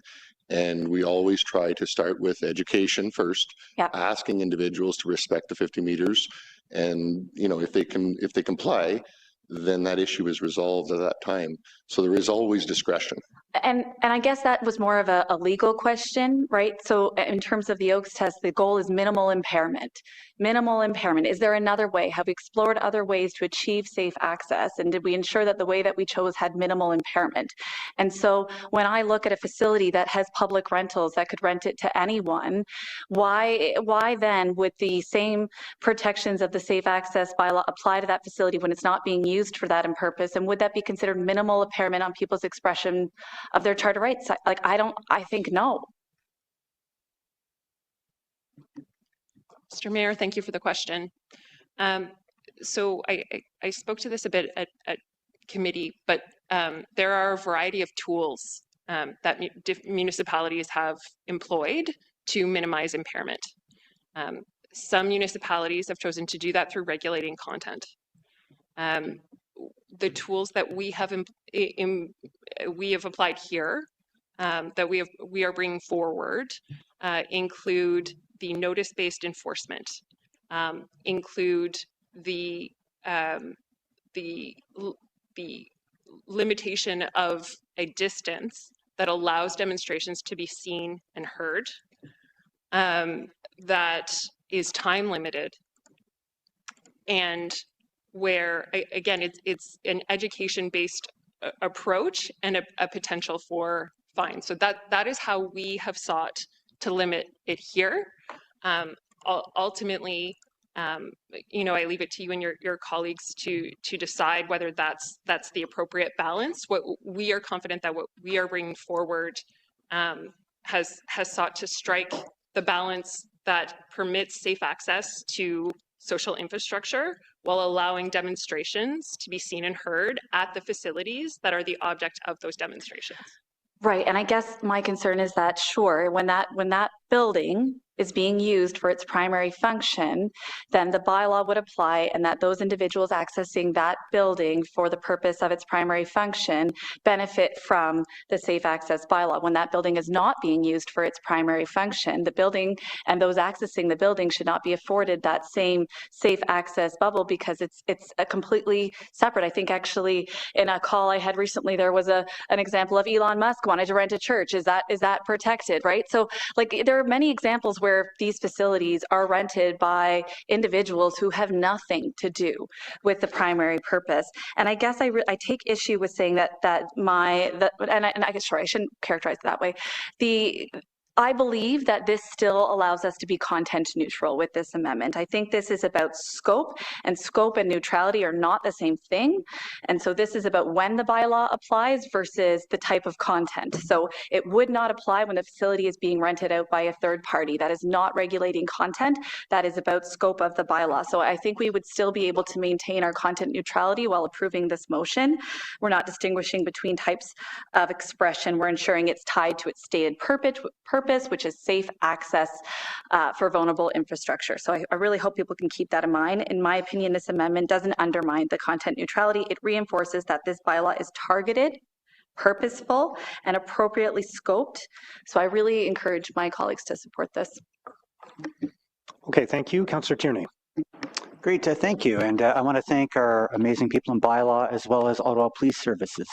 I think we just saw what happens when you have the appropriate measures in place, where you have very peaceful discussions and demonstrations, when you keep, you know, things the way they should be. This morning we did the Israeli flag raising. Went perfectly. I'm going to ask bylaw and OPS, what's changed over the last few years? I mean, we keep hearing the word make people feel uncomfortable. Well, uncomfortable is different from what it was 10, 20 years ago. It'd be shirts and banners, but now we have smoke bombs. We have extremely loud PA systems, and we have marine whistles being used. Are you seeing a lot more of these things taking place? Thank you, Chair. Absolutely. Our officers who are engaged in sort of policing these protests are often wearing ear defenders because these demonstrations are so loud and the impact on their hearing is so great. Over a continuous period of time, we've seen the number of demonstrations, protests that occur throughout the city almost exponentially increase, and that's due in part to the geopolitical views that are taking place across the world, which obviously, being the nation's capital, sees a lot more than any other cities across Canada would. Yeah, thank you, Deputy Chief. Maybe I'll get a comment from bylaw. Obviously, you guys are dealing with it now too, where in the past it would just be maybe a police service dealing with some of these actions, but now it's so prolific. We see, again, you can carry a giant speaker that's super powerful now, whereas before, maybe it was a megaphone and you'd smash yourself in the face with it as an MPP, but now we actually see a lot more louder devices and smoke bombs. Would that not be correct? Thank you for the question, Mr. Mayor. There has been, it seems at times, an escalation when it comes to these. We've also had to implement personal protective equipment for staff when they're going in here to protect their hearing, when whistles are being blown in their face. but it does appear that some of these protests do tend to ramp up. People have strong opinions and they want to be heard. Great, thank you. For that reason, I think we've come up with a very well-structured, modern bylaw that looks at other municipalities that are all doing the same. I'm hearing it from coast to coast to coast. This is different than wearing shirts. It's making people feel uncomfortable by stopping traffic. But the comfort level changes when you have smoke in your face as asthmatic, when you have marine whistles being blown in your ear, PA systems screaming in front of small children, and our bylaw services and our Ottawa police services now having to wear special ear protection to ensure that they don't suffer permanent hearing loss. Thank you very much for the great work on this. I want to thank all my colleagues and staff for working on this. Thank you, Councillor Luloff. Thanks, Mayor. I want to start in a place I've spoken about often in this chamber. In a free society, it's not the role of government to decide who can say what and who can hear it. The answer to speech we disagree with is not less speech. It's more speech, it's engagement, and it's debate. That principle matters very deeply to me, and it always has. It's exactly why I'm comfortable supporting this bylaw, because this is not about restricting expression, it's about protecting the conditions that make expression possible in the first place. Let's be clear about what we're doing here. We are not creating blanket protest-free zones across the city of Ottawa. We are creating targeted application-based tool that allows specific types of vulnerable social infrastructure to request a 50-meter safe access zone around their entrances. These locations are clearly defined. Schools and childcare centers, hospitals and integrated health facilities, residential care homes, places of worship. That's it. Not general public spaces, not commercial areas, not political institutions, and importantly, these zones are not automatic. They must be applied for, assessed, and justified. Just as important is what this bylaw does not do. It does not prevent protests at City Hall, libraries, parliamentary precincts, political offices, or embassies. If you have an issue with government, you can and should protest government. That remains protected, and it should be. But rights don't exist in isolation. They exist alongside one another. And we have a responsibility to ensure that one person's right does not completely override another's. Because freedom of expression cannot come at the expense of someone else's ability to simply go about their day. Your right to speak is protected, and so is my right not to be a captive audience and not to have my path blocked. Freedom of assembly cannot mean blocking access to a school. It cannot mean disrupting a place of worship, and it cannot mean preventing someone from receiving care. And I see that many of you are exercising your right not to listen to me at all today. That's where this bylaw draws a careful and necessary line, not at speech, not at opinion, not at dissent. It draws a line at obstruction and interference with access. And we should be honest about why that matters. We've seen demonstrations that move beyond expression and into disruption, where the objective is no longer to be heard, but to prevent others from entering or using these spaces. When that happens, access stops being real. And when access disappears, so does the meaningful exercise of rights for the people trying to enter those spaces. It's also worth noting that courts have recently upheld buffer zones of up to 100 meters in similar contexts. We are proposing half of that, a 50-meter distance that is measured, restrained, and designed to do one thing well, protect access without overreaching. So what is this 50-meter zone? It's not a ban, it's not censorship, it's a measured buffer to ensure that people can enter and exit safely and without obstruction. It's about preserving freedom of movement in a very practical, tangible way. This bylaw is limited in scope. It is targeted in application. It includes clear exemptions, and it focuses on behavior, not viewpoint. And at its core, it's about balance, protecting freedom of expression, protecting freedom of assembly, and ensuring that freedom of movement is not lost in the process. This is not about choosing one right over another. It's about making sure that they can coexist. And I believe that this bylaw does that in a careful and defensible way. Thank you very much. Thank you. Councillor Troster.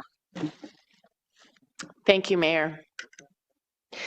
There's a line from a resistance song that has been stuck in my head since last night as I wrestled with what to say today. It goes, "It's okay to change your mind. Show us your courage. Leave this behind." And so here I am, humbly changing my mind, listening deeply to all of the people who have reached out to me since my vote last week at committee, and following my gut, which is really up to all of us to do in a nonpartisan political system. I worked in good faith over this last year with city staff, the mayor's office, the movers of the motion, fellow council members to try and mold this bylaw into something I thought would cause less potential harm. The removal of nuisance demonstration language, a stronger carve out for labor protests, a smaller bubble, a lower fine than in other cities, and I thought I could live with this bylaw with all of those caveats and exceptions. But this morning, at this table with all of you, I have to admit that I cannot. As a queer person, my rights were not given to me. They were fought for in messy ways, ways that were disruptive and inconvenient. And I've been part of social movements fighting for change my whole life. And I believe so deeply in the fundamental right to protest. But I will admit, the political moment we are in right now is very scary. The rise in extremism and violence rightfully makes us fearful, and I truly believe that all of us who worked on this bylaw are trying to mitigate that harm, to make our schools and hospitals and places of worship safer, to make our communities welcoming and inclusive. As a Jew, I know what it's like to have to attend services surrounded by armed guards. The rise in anti-Semitism, racism, misogyny, and transphobia, both here and around the world, is real and it's terrifying. We shouldn't have to protect schools with our bodies. We shouldn't have to counter-demonstrate against right-wing extremists again and again and again. But ultimately, I believe that it is people who will win against the forces of hatred, not a bylaw. And that will happen with more speech, not less. And it will happen with better enforcement of the existing laws that we already have against blocking safe access to essential services and against harassment, violence, and hate crimes. At this point, there's too many unknowns in this bylaw for me, too many places where municipal overreach could cause harm. Will this prevent students from protesting in front of their own schools? How will protesters be seen and heard 50 meters away from the injustice they are demonstrating against? And should we really be protecting a faith institution if they host a transphobic speaker or preach that marriages like mine should not be allowed to exist? And how will fear of a $5,000 ticket prevent some people from exercising their constitutional rights? We just don't know. And not knowing is just not good enough for me. So I'm changing my vote with so much respect for all of my colleagues who worked on this bylaw. I believe we're all trying to do the best we can for our communities in an increasingly polarized political climate. But the best I can do is be honest, admit I made a mistake, and vote no today. Thank you. Thank you. Councillor Carr. Thanks. I feel a little bit out of place here, sorry, because I had to leave briefly, and so I have a couple questions, sorry. I will admit with the previous delegate that this has been a very difficult issue. Where I struggle a little bit is, I just have a couple confirmation questions. So for the Toronto bylaw, I can't remember how many institutions have registered, it's 54 or something. Do we have an idea of what the breakdown of those registrations are? Like, are they mostly religious institutions, hospitals, educational institutions? Do we have any idea? Mr. Mayor, there are 47 social infrastructure facilities in Toronto. I don't have the breakdown of what those institutions are. Okay, thank you for that. So I want to confirm one thing, and Councillor Troster moved a motion the other day that allowed healthcare workers to continue to protest even if they weren't in a strike position, I believe, but that would still allow a hospital to register and have a safe access for people that were protesting against privatization of healthcare, correct? Correct. Hospitals are eligible safe infrastructure. So it's only the carve out that was made the other day was with respect to healthcare workers, correct, not with respect to the general public protesting correct private healthcare. The exemption is for labor-related demonstrations, information pickets, and strikes. Okay, I do see that as problematic, but I don't know at this late game how to change that. My big question is, who will enforce this bylaw? Who will be giving out the tickets? Is it bylaw or is it OPS? You'll probably tell me that it's a combination of both, but ultimately, OPS is responsible for public order. So I want to better understand who will give out these tickets.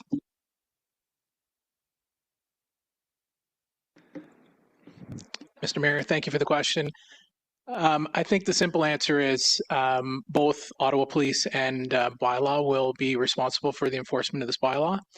I don't think we can distinguish at this point exactly, who would take the lead on some of this stuff, but we've committed to working collaboratively on our enforcement approach.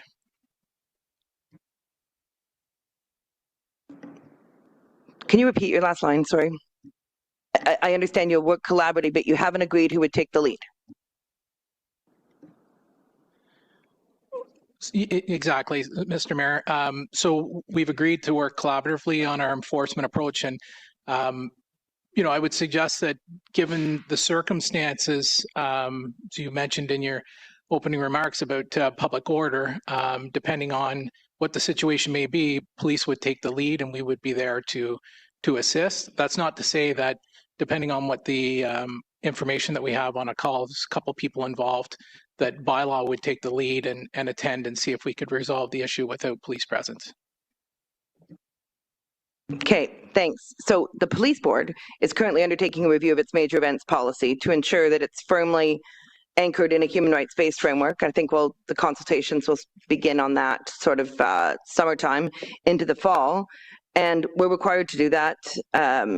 Believe it was a recommendation in the audit of the convoy, but it is to look at, because it's the police board that develops that policy because of the oversight of how major events, particularly protests, are planned and managed. And we have to do it in alignment with the Community and Safety Policing Act, but as well within a human rights framework. So if this is a bubble bylaw, or sorry, I know that's not the name, safe vulnerable infrastructure bylaw, and OPS is responsible for protests, then we undertake this work on the major events policy, and the outcomes, the consultations that happen there, like, do we envision a situation where we've got a board major events policy that runs contradictory to this?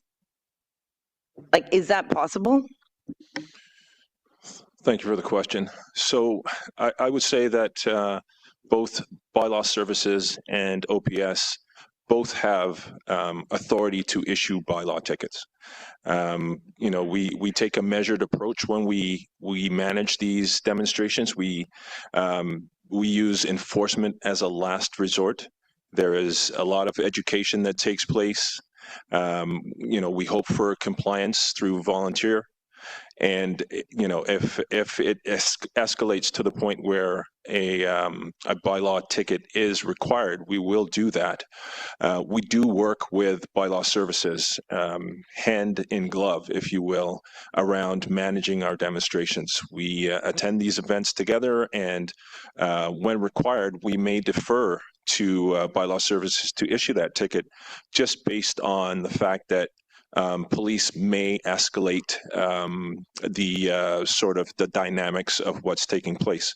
But again, we are committed to working with bylaw in managing this, and we understand that there may be situations where we have to enforce, but again, it would be collaborative with bylaw services.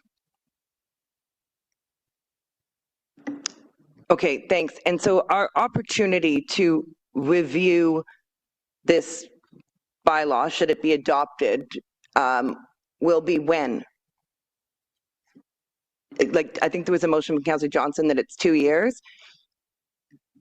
Mr. Mayor, that is correct. Okay, so there are a couple unknowns here. My last question is, we had quite a big discussion, and I'm sorry I had to leave during that part, about the legal opinion. Is my understanding correct, and I just want to confirm, that the only challenge that has made it through the courts so far on one of these bylaws is the one in Calgary where it was upheld, but it was scoped back? I guess that's a question for Mr. Huxley. Nothing else has made it through, correct? Mr. Chair, I think that's correct. The City of Calgary access bylaw has been subjected to 3 judicial proceedings, and most recently the one that I updated council with on Monday. The City of Vaughan bylaw is subject to judicial challenge, and it's still at what we call the pleading stage, so early on in that process. Okay, thanks. And sorry for those confirmation questions.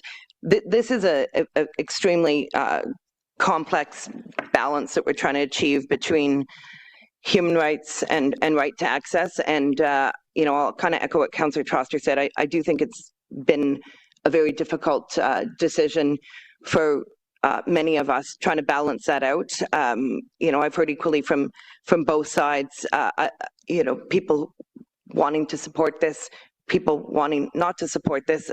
I think there's still a lot of unknowns that we're going to have to figure out before the 2-year process. And I'm hoping that the process that we're undertaking as the police board with major events will help solve some of this and ensure that our protests are rooted ultimately in a human rights-based framework. But I will support this today, but with some strong reservations. But thank you to everyone who's worked. I know it's been a lot of effort around the table. Okay, thank you, Councillor Carr. I'll just make a few observations and comments before we vote. I want to say thank you to all of you, my colleagues, for the very passionate remarks today, the discussion that happened at committee, and all the work and discussion that took place leading up to the committee meeting. I think that all of that work and all of those comments have been worthy of the discussion and the debate that we are having today and the decision that we have to make. So I also want to say, you know, I think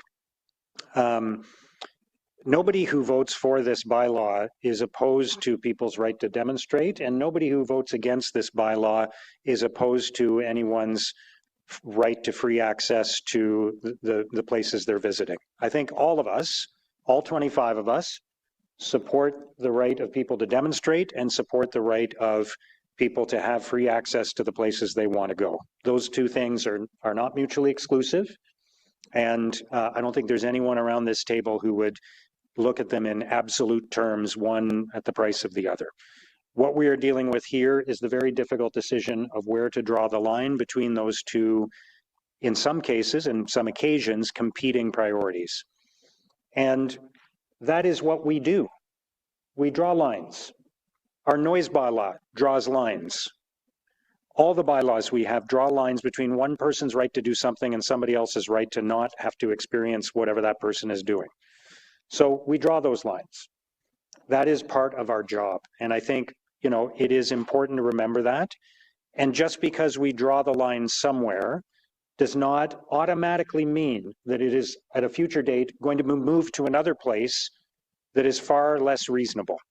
Our job is to find the reasonable place to draw the line, not to move it.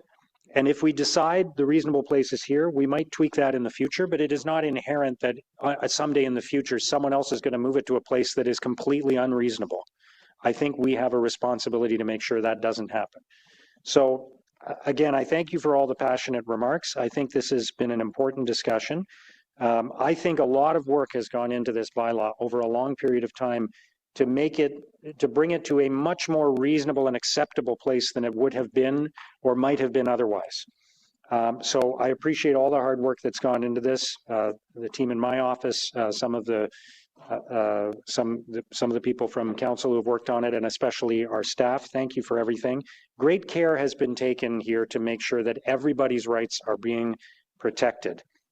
I think this strikes the right balance. I think it is reasonable. I think it is okay for us to acknowledge that while we feel there is a low risk with regard to a legal challenge around this issue, there is still some risk of that. And if there is a risk of that, we need to protect our legal position as strongly and as fiercely as possible. So we don't want to open everything up so everybody can see what our legal position is before they launch a challenge. This is not the first time such a line has been drawn, and it probably won't be the last time. I think we've worked really, really hard to make sure it lands in a reasonable place, but I do want to underscore my respect for all of you who have expressed passionate views on this issue, who have expressed a passionate defense of the right to demonstrate, which I support, and a passionate defense of the right to free access, which I also support. So I won't be supporting Councillor Devine's motion that was defeated at committee.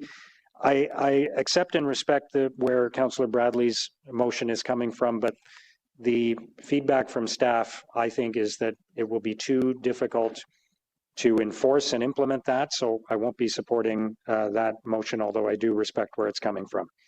So let's vote on the two motions and then vote on the item itself. So let's start with a recorded vote on Councillor Devine's motion, please. Councillor Kelly. No. Councillor Luloff. No. Councillor Bradley. Yes. Councillor Kavanaugh. Yes. Councillor Carr. No. Conseillère Plante. Oui. Councillor Brown. No. Councillor Lowe. No. Councillor Brockington. Councillor Menard. Yes. Councillor Skalski. No. Councillor Johnson. No. Councillor Tierney. No. Councillor King. No. Councillor Dudas. No. Councillor Leeper. No. Councillor Gower. No. Councillor Troster. Yes. Councillor Curry. No. Councillor Hubley. No. Councillor Devine. Yes. Councillor Hill. No.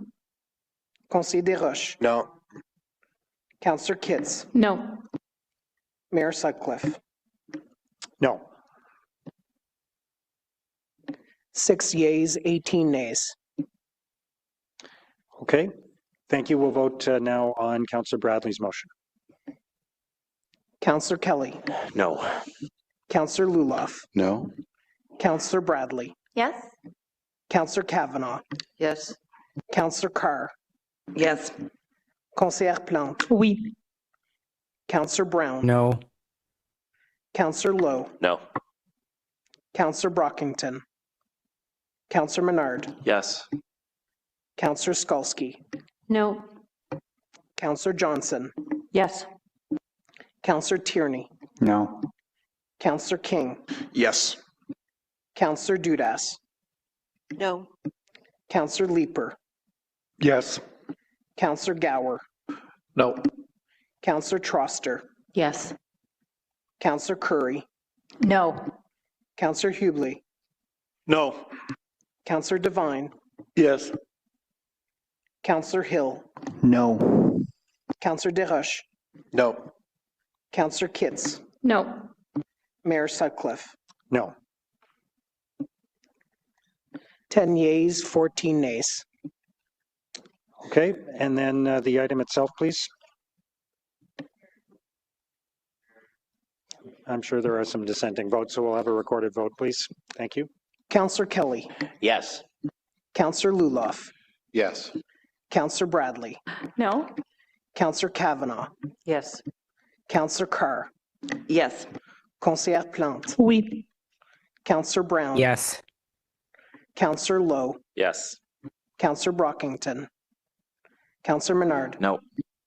Councillor Skalski. Yes. Councillor Johnson. Yes. Councillor Tierney. Yes. Councillor King. Yes. Councillor Dudas. Yes. Councillor Leeper. Yes. Councillor Gower. Yes. Councillor Troster. No. Councillor Curry. Yes. Councillor Hubley. Yes. Councillor Devine. Nope.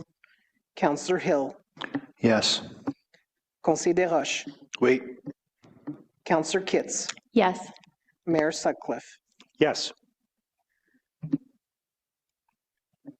20 yeas, 4 nays. Okay. Thank you again, colleagues. We will move to item 15.4 on the agenda, which is the Downtown Revitalization Framework. We did read in the motion from Conseillère Plante and Councillor Hill. I believe you wanted to speak to that. I just wanted to hear from staff about the specifics to the paragraph 4 where it talks about the delivery of a standalone public washroom facility. Is this talking about the same large multi-million type structure, or is this consistent with the other blue porta potty contracts? I just wanted to get a little bit more understanding of what this actually means.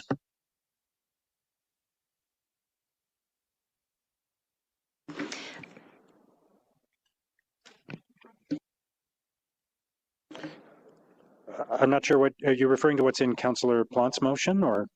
I'm talking about paragraph 4 under item. So that's the motion that was carried at committee, I believe, right? Sorry.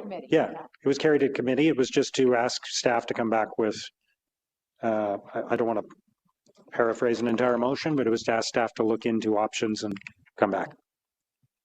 So that's my question on this. Yeah.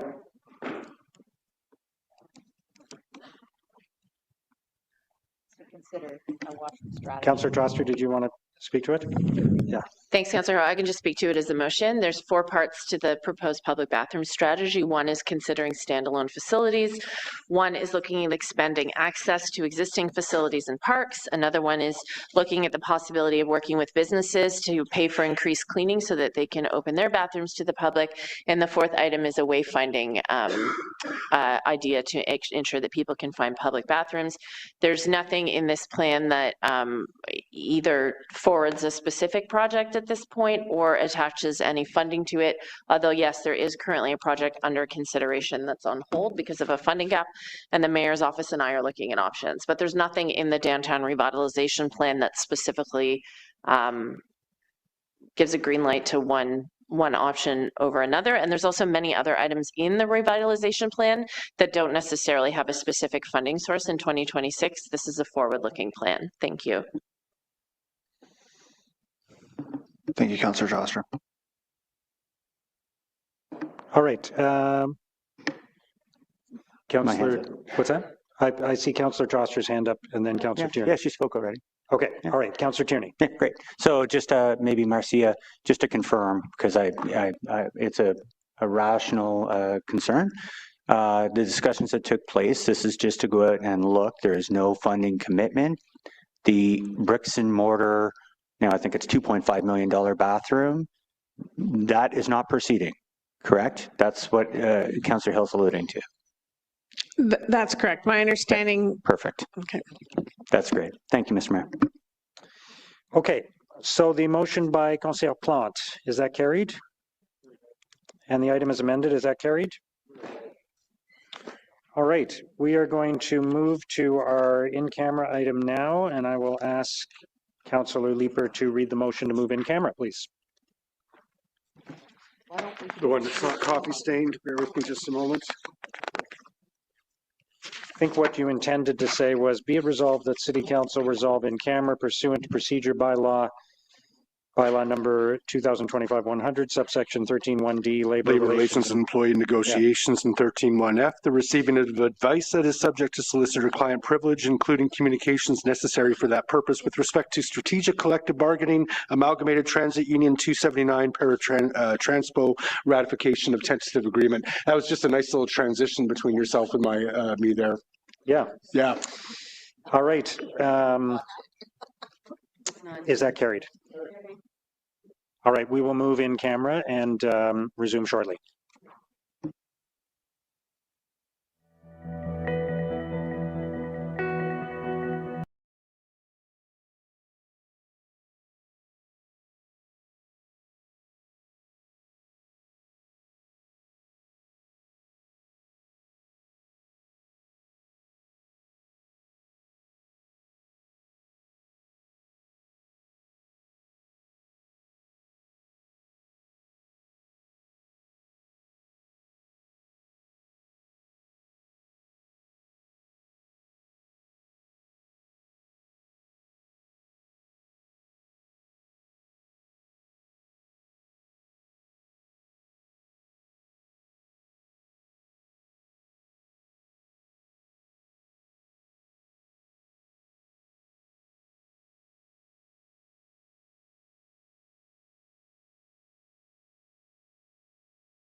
going to start again in 1 minute. Start again in 1 minute. Merci.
All right, we'll get started again.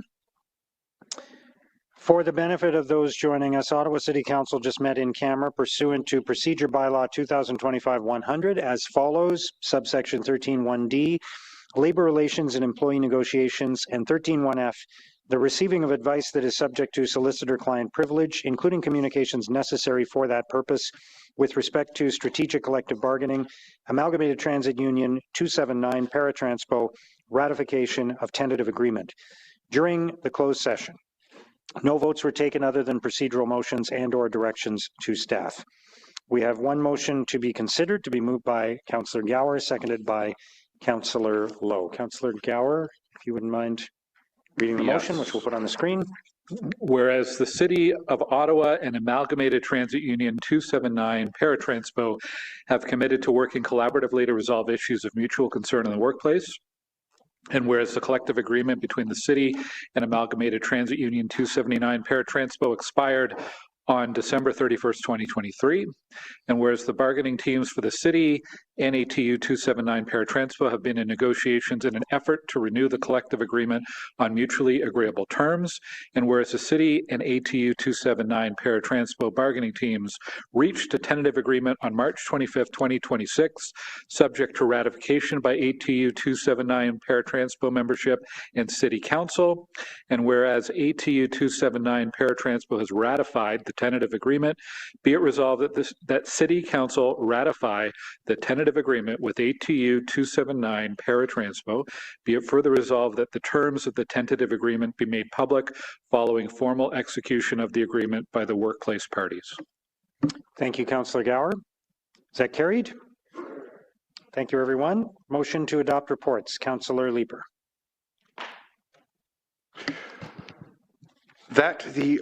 Motion to introduce, motion to adopt.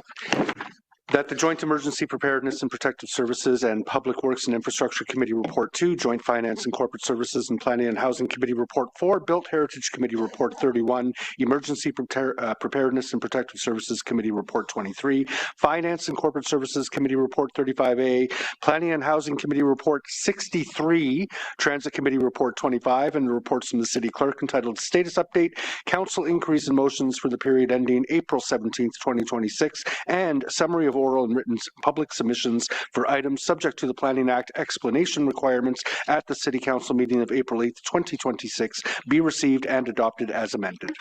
Is that carried? Motions of which notice has previously been given. First of all, 21.1 is the public-facing organizational chart and staff directory, which was deferred from the City Council meeting on April 8th. Is that carried? Item 21.2 is the service standards for councillors' responses, which also was deferred from the meeting of April 8th. Councillor Bradley? Thank you very much, Mr. Mayor. I just thought it was important to get this on the record. I respect the choice of Councillor Clark to bring this forward. Kelly, sorry. Listen, I've worked on Councillors Row for 14 years in different capacities, from primary caseworker to now councillor. And thank you, Tim. And I can say respectfully that I've had amazing relationships with city staff and have worked with every level of city staff. And with that in mind, I really don't think that a framework of how we communicate with staff is necessary. And so I know that the city manager has a lot of work on her plate. And I just think that this isn't materially going to help advance the relationship we have with city staff or the service that we provide to our communities. I think it has potential to complicate things. And so just out of respect for the relationships that I have with city staff, I have to respectfully dissent on this motion. I don't think it's necessary, and I don't think it's going to advance the objectives that the mover had set out. So thank you very much. Thank you. Councillor Lowe. Thanks, Mayor. I'll actually offer a counter there. This was my previous job at OC Transpo was to sort of set this sort of standard in how we respond to councillors' offices, because so much of that information is so vital to our jobs and also to service to the public, whether it's in our roles or as a public servant. So I'm happy to support this. I would love to see some sort of standard created, because there are times when, you know, as much as I do respect city staff and have a generally positive interactions with them, there are times when it is frustrating at how long information takes to get to us, or the lack of communication during that gap in information. And sometimes we can't, you know, we reasonably cannot keep up with every single thread we have going in our emails. So thank you. Thank you, Councillor Troster. Thank you. Just a question to staff. I mean, do you think this will slow down or hamper your work in any way? What is your opinion? I know that you did a lot of work with the mover on the motion, but I'm a little concerned about maybe adding more bureaucracy and infringing on the relationships that we have with staff, which build with trust over time. But I also understand sometimes it can be tough to get an answer on things. So I'm just interested in your feedback. Yeah, thank you very much for that question. We've certainly worked with Councillor Kelly in terms of the wording in the motion and the approach that we're going to take. And I think, you know, in terms of what we'll come back with, we will certainly have the lens of reduction of red tape or administrative burden with respect to what is implemented. We are looking at a process now in terms of what that would look like across the organization. So the intent is not to create administrative process around this, but making sure that we're working collaboratively with councillors in their offices.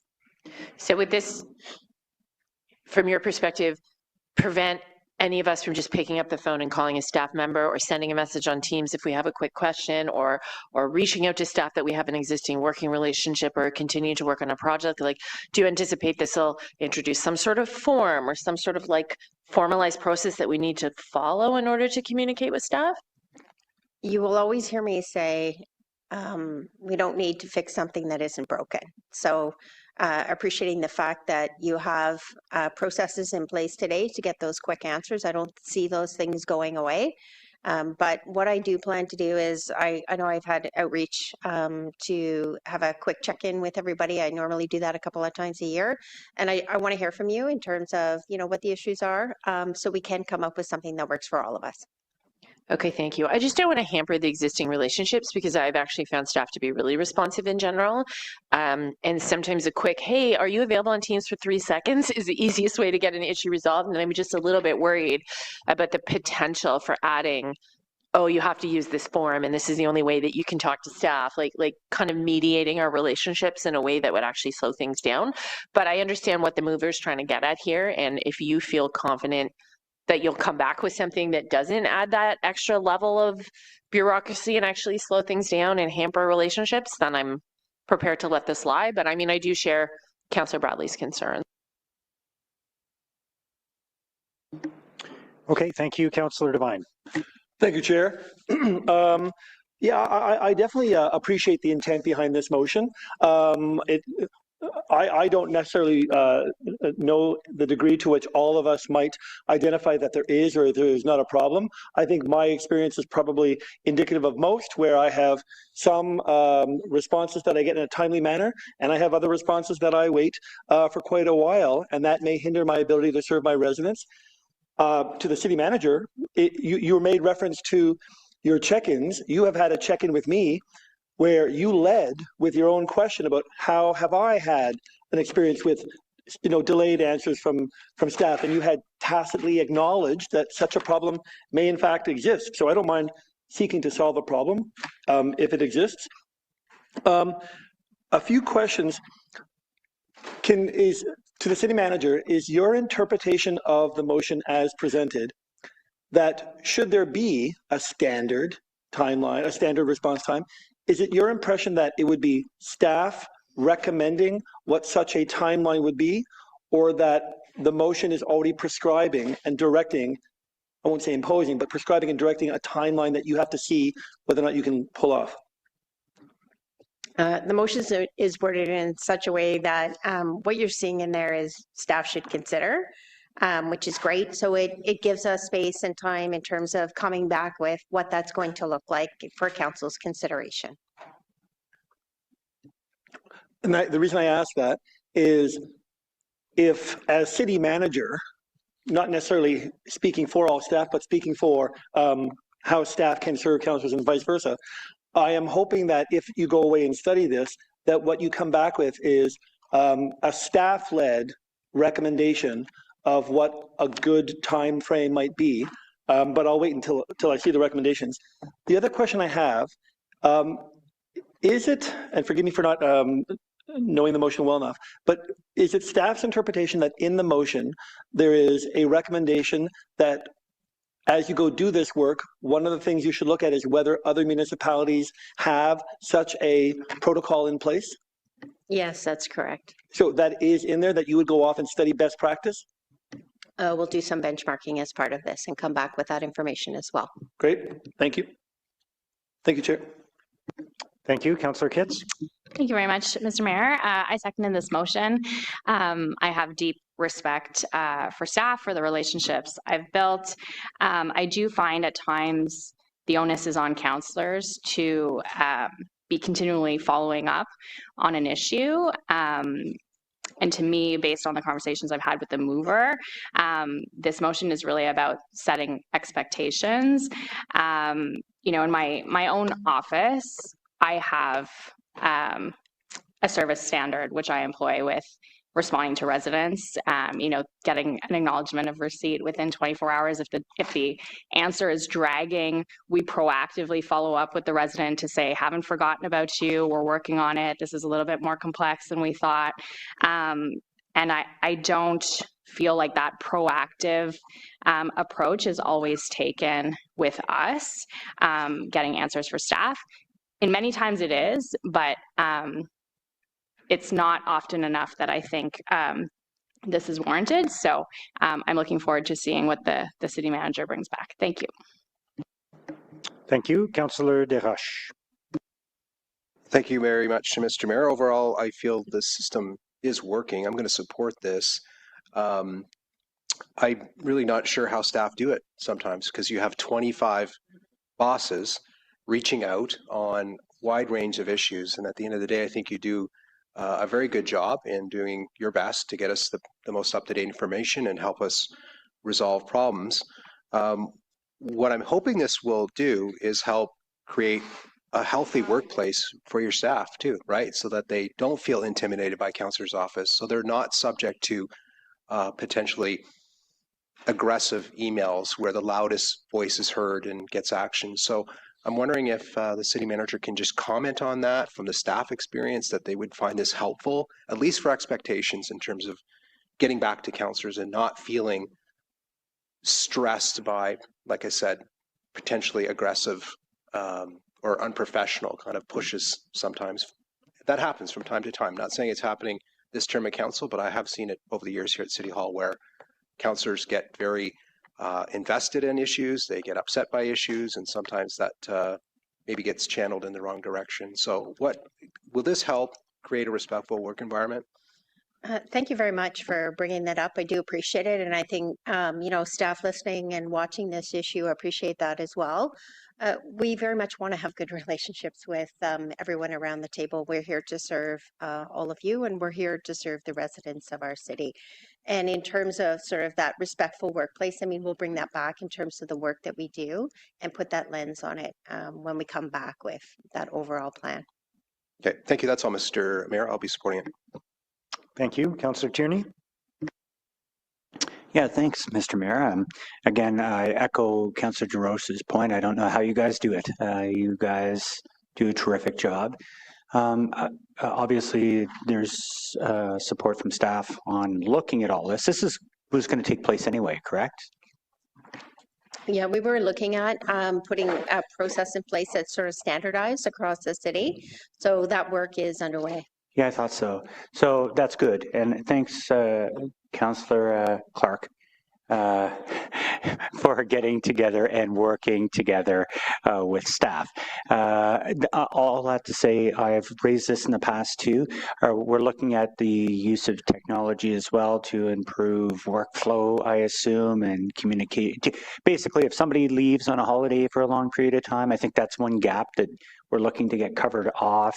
You know, Microsoft has SharePoint with the workflow, which I've asked many times, can we not activate that in certain areas? So if someone's off on sickness or leave, it can get punted automatically to somebody else and not forgotten in a mailbox. Those things to be able to make life easier. Is that kind of what this could entail? Yeah, we're going to look at those things and sort of you look at the motion, all the pieces that are outlined in there, we're going to take that away and look at sort of the most realistic, reasonable, and less burdensome way to bring that back in terms of a plan. Wonderful. Thank you very much for that. Thank you, Councillor Tim. Councillor Skalski. Thank you, Mayor. I just, that's funny. I just wanted to just share a little reflection because I had worked in the federal government before and working in the city. I just think it's actually a really big strength of the city staff that they provide. One of my immediate reactions was how nimble everyone is and how much they're quick to just respond and offer answers when you do need them. So it is truly different. You can get great answers quickly, but at the same time, I think just the way the city is organized. So it kind of speaks to Councillor Kelly's previous motion about having like the organizational chart and understanding where escalation, like actually who to escalate to, because there is a lot of complexity in the relationships, I think, across and just the way that the city's organized. It would be helpful to know, okay, how long is too long, and, just have a really quick way to escalate. So I also will support this. I think there's some merit in looking at, best practices and giving some clarity to everybody, so we all have a shared understanding of what's good. But I did want to say that having seen a completely different bureaucracy, it is something special here at the city that anybody can just offer answers, and that is pretty special. Yeah, thanks. Okay, thank you. Councillor Kelly, I'm assuming you want to go last? Yeah, okay. Councillor Kavanagh? Yeah, thank you. Just quickly, in terms of the overall responses, it's pretty good, and our office appreciates it. We start to get to know who the person is to go to, and that's probably like the biggest knowledge base you can have is who to ask on different questions. And our rule of thumb, I'm sorry, is we go up if we don't get an answer. So we go up to a manager to get them to decide where our concern should go. And we appreciate the responses. But the one thing that concerns me is when a project gets stalled because somebody's away for a while and then it just sits there, and yet you want the projects done.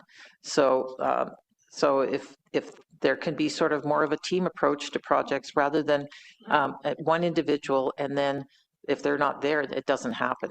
I've seen that in a few instances, and then that just it's not a great answer to give, is that nothing's going to happen because somebody's not there. There should be fill-in automatically. We certainly do that within our own offices. So I think that should be considered. But overall, staff have been pretty good. Thanks. Okay, thank you. Councillor Clark Kelly. Thank you very much, Mayor Mark Sutcliffe. I certainly appreciate the conversation that's been had today and the conversations that led to today. And I know it's 2 weeks later than we wanted it to be. And I certainly appreciate the time that the city manager and her team have put into speaking with me in my office. And for those of you who may have concerns about implementation or making this easy enough for staff to follow and do, I can assure you that the amendments that our city manager proposed, every single one of them that she proposed, I implemented and put into these motions. So my goal was very much to work with staff and to find a path forward that would work for them. And one thing that I do feel compelled to address, this is not about respect or a lack of respect for staff or anybody's relationship with staff. I have a great relationship with many of the 17,000 plus people who work at this city on this phone, which is my personal phone. I have been texting multiple staff in Public Works and the EOC over the last week and a half and getting great responses very quickly and great action. So I don't want my motion to seem as if I am upset with staff or looking to reprimand them in any way. I think more often than not, I am provided with thorough, solid responses in a timely manner, but can't get those, I think, regular moments out of the back of my head where I am chasing responses, and all of this is about serving our residents. This is not about me. This is not about us. This is about us being able to provide timely, meaningful responses to our residents, with the understanding that that's what everything we do here is about. So when I send a question, it's on behalf of a taxpayer or a resident of my ward or this city, not on behalf of my office. That information is going to residents, and I think that this motion, particularly with the amendments proposed by the city manager and agreed to by me, achieves that. So I certainly appreciate the conversation that's been had. I believe that I have successfully addressed those concerns in my conversations with the city manager and in the changes to the motions. I believe that's all I have to say, Mayor. Thank you very much for the opportunity. Okay, thank you. So is that carried? Minute dissent. Yeah. Okay, Councillor Gower, Councillor Bradley, anybody else? Okay, 2 dissents, thank you. Moving on to the motion on municipal food strategy, we have some revised language for this motion, I understand. Councillor Carr, did you want to speak to that? Yeah, certainly. Speaking with Councillor Dudas yesterday, she asked me to move some of the examples that were in the therefore into the whereas. So I don't know that I need to read out all of the whereases. I'll just read out the therefore. Therefore, be it resolved that city staff report back to council by the end of Q2 2027 on the feasibility of developing a municipal food strategy that would cover the following streams: food access. I have no idea why it's capitalized. Food waste, food production, and food distribution, and be citywide in scope. The feasibility report would include information on what a potential strategy would entail, including resources, and would include existing programs as well as examining improvements in all streams and taking into consideration best practices in other municipalities. So I'll just do you want me to just clarify? I can speak? I've got time? Yeah, well, I got time. I think as most people know, I've had a keen interest in food security and food systems since being elected.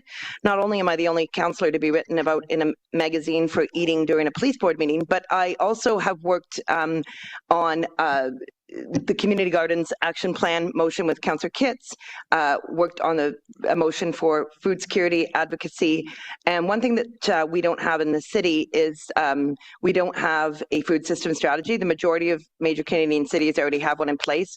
There's actually an international effort as well behind this. It's called the Milan Urban Food Policy Pact. It's an international agreement for sustainable urban food systems that a number of Canadian cities have signed on, including Vancouver, Toronto, Guelph, Halifax, and Montreal. It's a commitment to center food policy within city policy and commit to actions to promote sustainable food, improve access, support distribution, support local food. We have a tremendous amount of food initiatives within the city. We have a solid waste department that's looking at food waste. We have a Parks and Recreation area that's got that great revised community garden program. They also provide space to some food banks there through the recreational facilities. They also, we have some community kitchens in some of these facilities. Community and Social Services does a great job with poverty reduction strategy. They also fund some meal programs.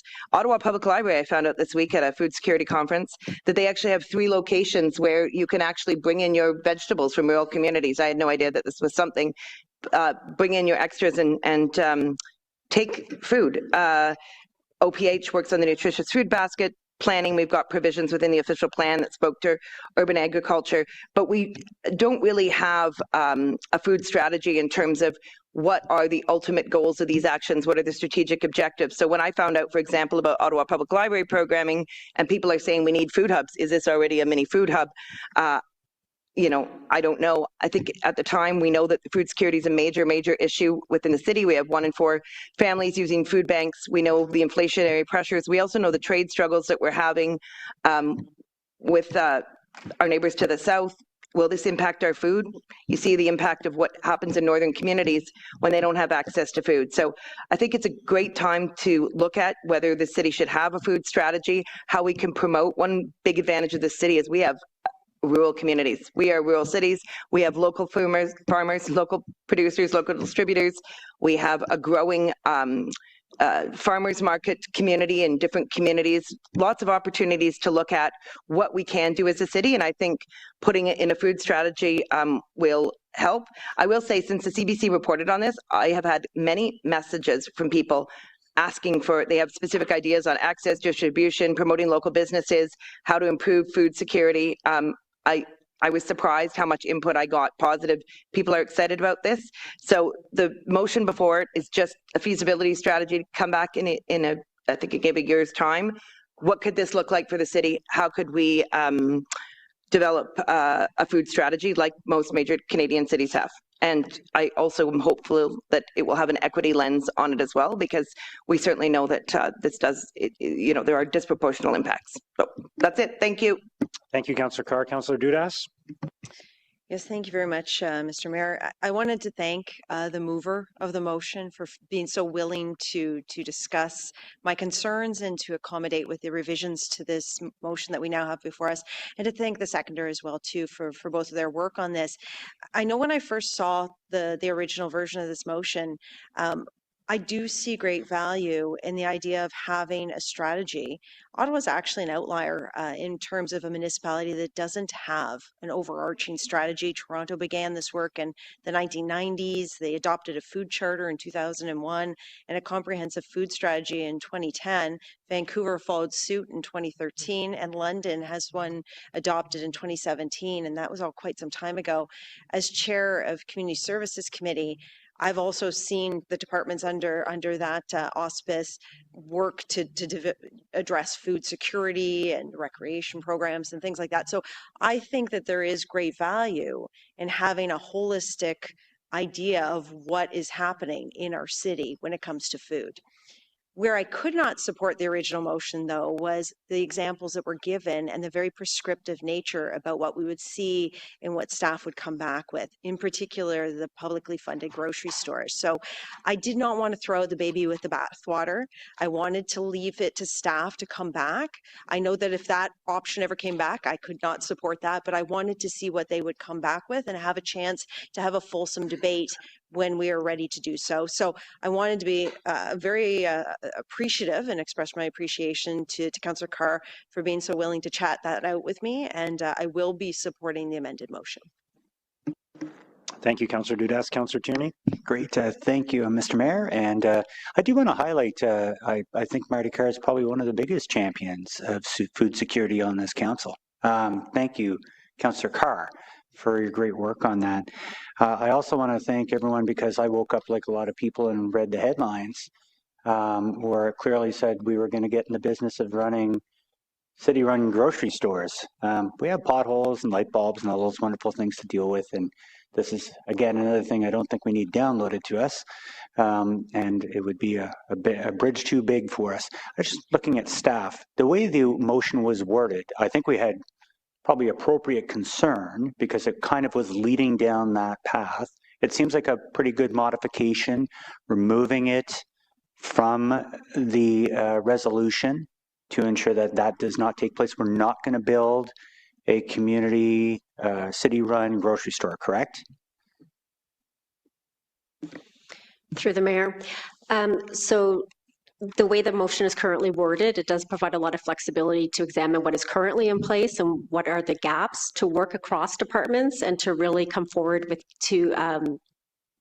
first off, to assess the feasibility. This is what the motion is directing, and then potentially to develop a more detailed strategy. So no, it doesn't prescribe anything. It really directs staff to look at the potential. Okay, great. And the way it was previously worded, it could have led to that, and then that's probably why specifically media and the public were probably concerned the way it was originally written, where the whereas clauses were containing some of those items, where they should have been properly put into therefore as an example versus actually baking it into what we were looking at. Would that not be a good assessment?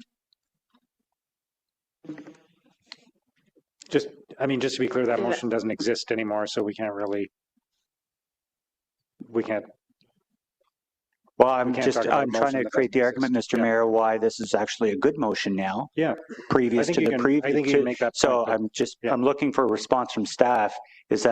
Would that not be a correct assessment that the previous motion that kind of alluded to having a community-run grocery store, that does not exist with this new replacement motion? That does not exist as a specific direction with this new motion, no. Thank you very much. Okay, thank you. Councillor Skalski. Thank you, Mayor. I just have a question. So you had mentioned that as part of the feasibility study, I just want to clarify that when staff assess the potential for a project like this, are you asking what is actually within the purview of a municipality to be delivering as part of that sort of strategy you come forward? Is that part of the assessment of feasibility? Thank you for the question, Mr. Mayor. Yes, that is absolutely something that we would look at, amongst other things. Okay, great. That's super. I had the same kind of reaction when I heard this in the news yesterday, and I have to admit I did a little bit of sort of Googling of okay, is this really within our bailiwick? But the more I unpacked it, I actually can see a really interesting opportunity to think holistically about the food system and specifically in rural Ottawa, there's the farming industry, there's farmers markets, there's lots of agricultural opportunity to leverage as part of this bigger thinking. So I'm comfortable with the motion as it stands now. I just wanted to make sure that we're staying in our lane. So thanks for that clarification. Okay, thank you. Is motion carried? Commemorative naming for Claude Bennett Park. I don't know if you wanted to speak to that, Councillor Carr, or if we can just...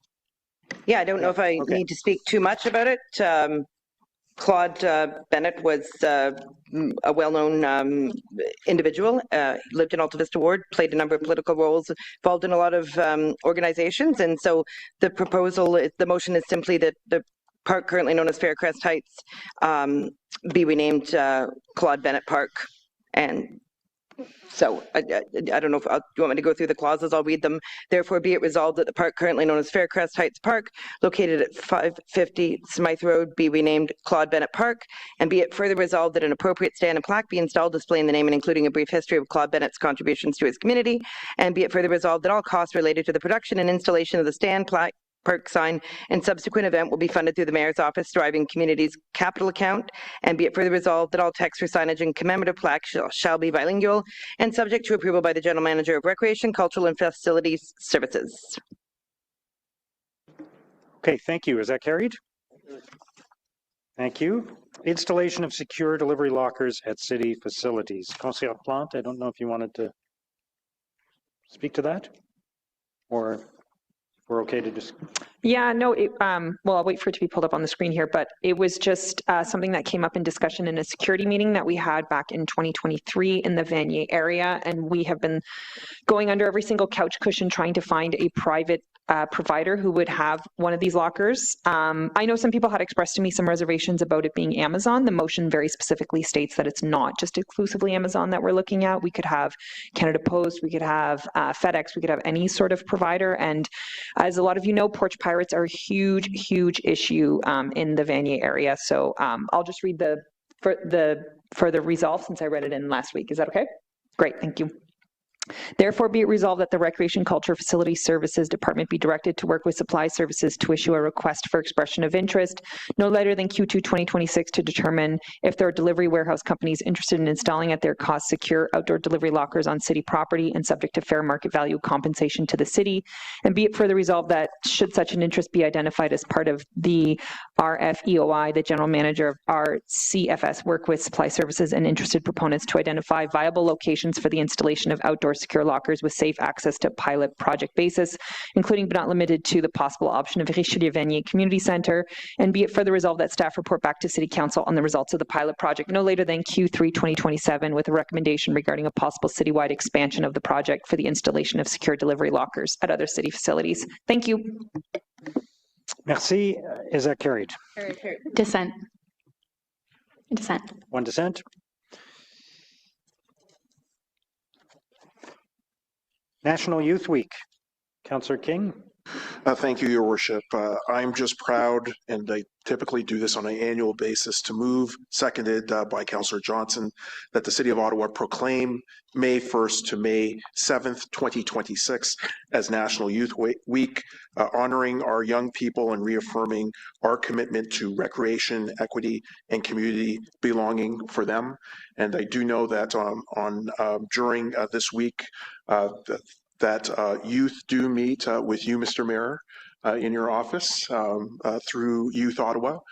We have a tremendous number of youth organizations that are doing amazing work across the wide depth and breadth of the city. And so I'm really pleased to bring forward this motion, and I will read in the resolution. Therefore, be it resolved that the City of Ottawa, in recognition of the vital role youth play in shaping our community and the importance of recreation in supporting youth development, hereby proclaims May 1st to May 7th, 2026 as National Youth Week. Thank you, Councillor King. Is that carried? All right, Swimmable Cities Charter. Councillor Kavanagh. Thank you very much. I won't read all the whereases, but I do want to emphasize the fact that we do need places for people to learn to swim. That was something that I insisted being in this motion, that that we offer the ability for especially newcomers to be able to swim, so we can take advantage of being a swimmable city. So I'll just read the therefore be it resolved that City Council endorse the principles of a swimmable city charter and the mayor be authorized to sign a charter on behalf of the City of Ottawa. Be it further resolved that staff be directed to incorporate the charter's principles where appropriate and within existing authority into ongoing future work related to natural resources, climate resiliency, waterfront planning, and the planning and delivery of municipal recreation services, including sanctioned beaches and public swimming areas. And be it further resolved that staff be directed to engage with the National Capital Commission, the Ville de Gatineau, and other municipalities to explore options for adopting the Charter's principles across the National Capital Region and in the Ottawa River catchment. Right now, you could swim right now in Britannia, right on the peninsula, because it's covered in water, but hopefully that will calm down. Okay, thank you, Councillor Kavanagh. Thank you for working together on that. Is that carried? Counter-radicalization programming. I understand this is an updated motion from the one that was introduced 2 weeks ago. Councillor Hill? Yes, that's correct. And Councillor Curry's agreed to second this as Councillor Brockington's not present. Whereas Ottawa City Council approved a refresh of the City Community Safety and Wellbeing Plan on March 11th, 2026, reaffirming Council-approved priorities and actions. And whereas the Community and Social Services Department works in partnership with the Ottawa Police Service, other city departments, and community organizations to implement the Community Safety and Wellbeing Plan, including efforts to align the strategic outcomes and initiatives with the Ottawa Police Services CSWB framework and youth priorities.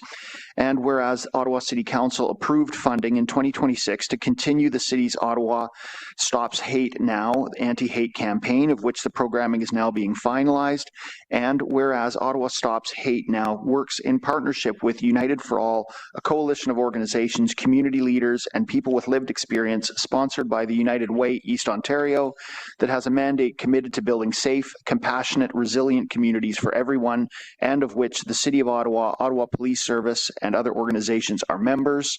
Therefore, be it resolved that in 2026, staff as part of the CSWB plan and Ottawa Stops Hate Now work be directed to undertake an environmental scan of the current anti-hate initiatives supporting positive youth outcomes, including consideration of programming gaps and resources required to address those gaps, and be it further resolved that as part of this work, staff consider how prevention-focused initiatives such as the 2026 Ottawa Stops Hate Together campaign can support addressing hate, harm, and pathways to online radicalization, particularly among boys and young men, and be it further resolved that staff report back to Council no later than Q1 2027 with findings and other options for consideration.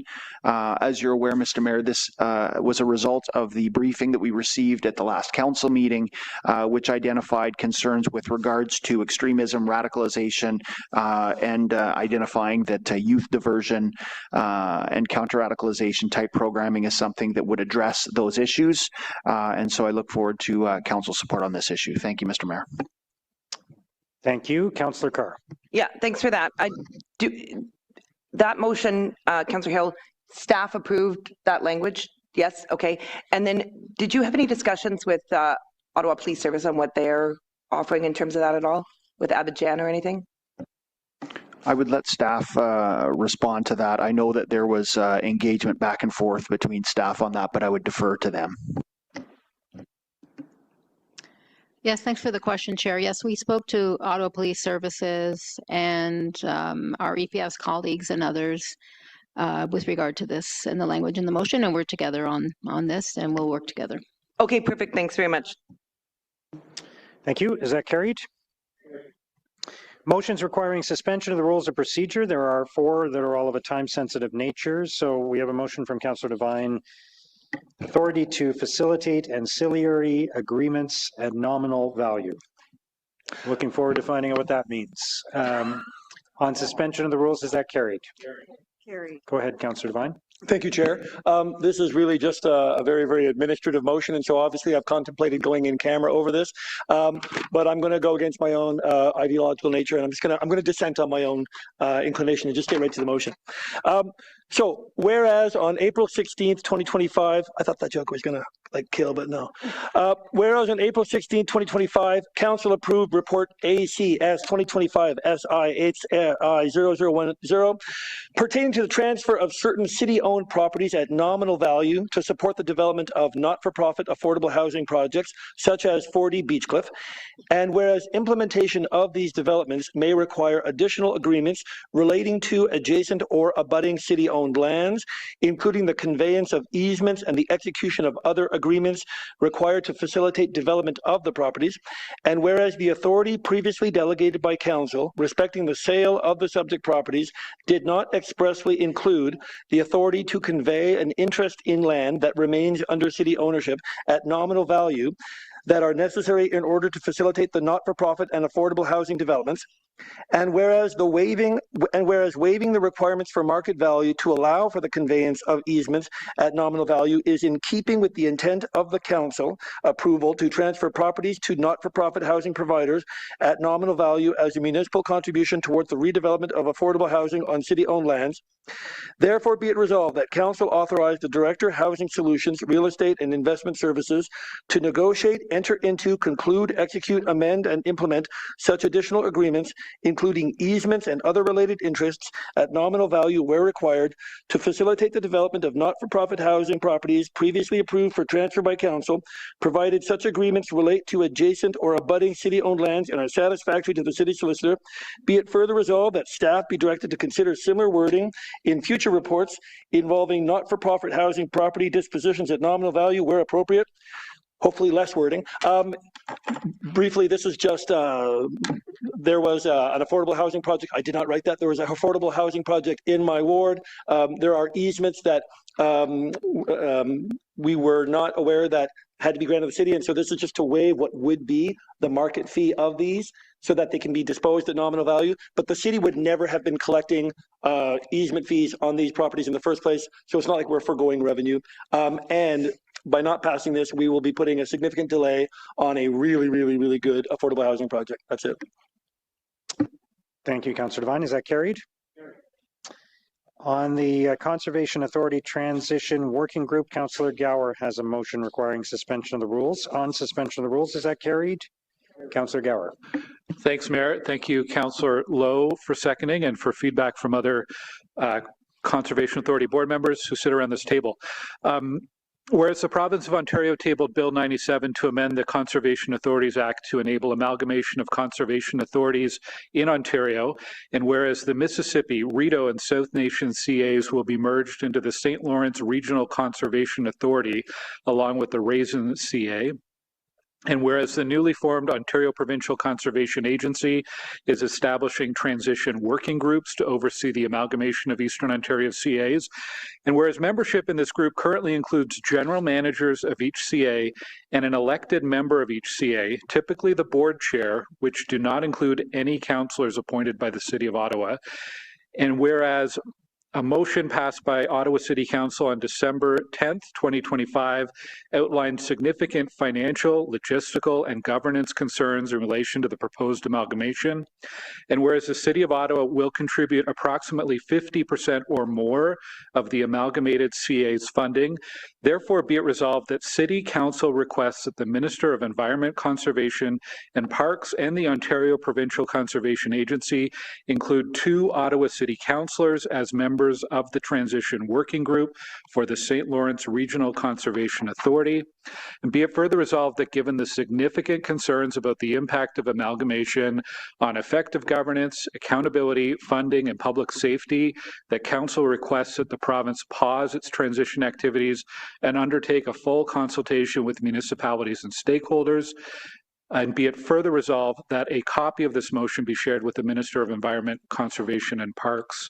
And just to put some meat on the bone here, I'm really frustrated with this. It's one of a number of files at the provincial level where they're making significant changes to local governance, local oversight.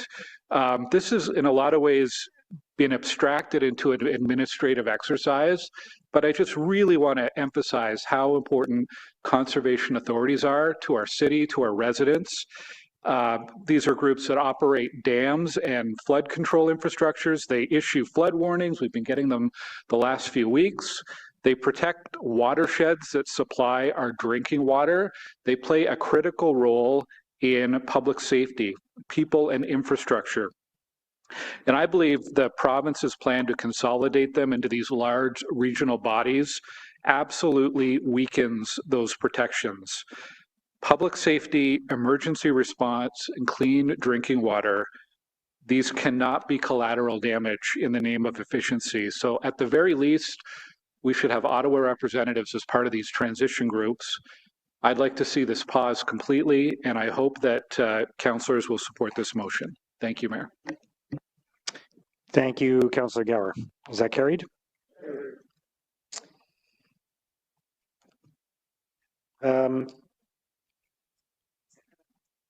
Okay, Councillor King has a motion requiring suspension of the rules regarding Councillor Tierney and the FCM Board of Directors. On suspension of the rules, is that carried? Councillor King.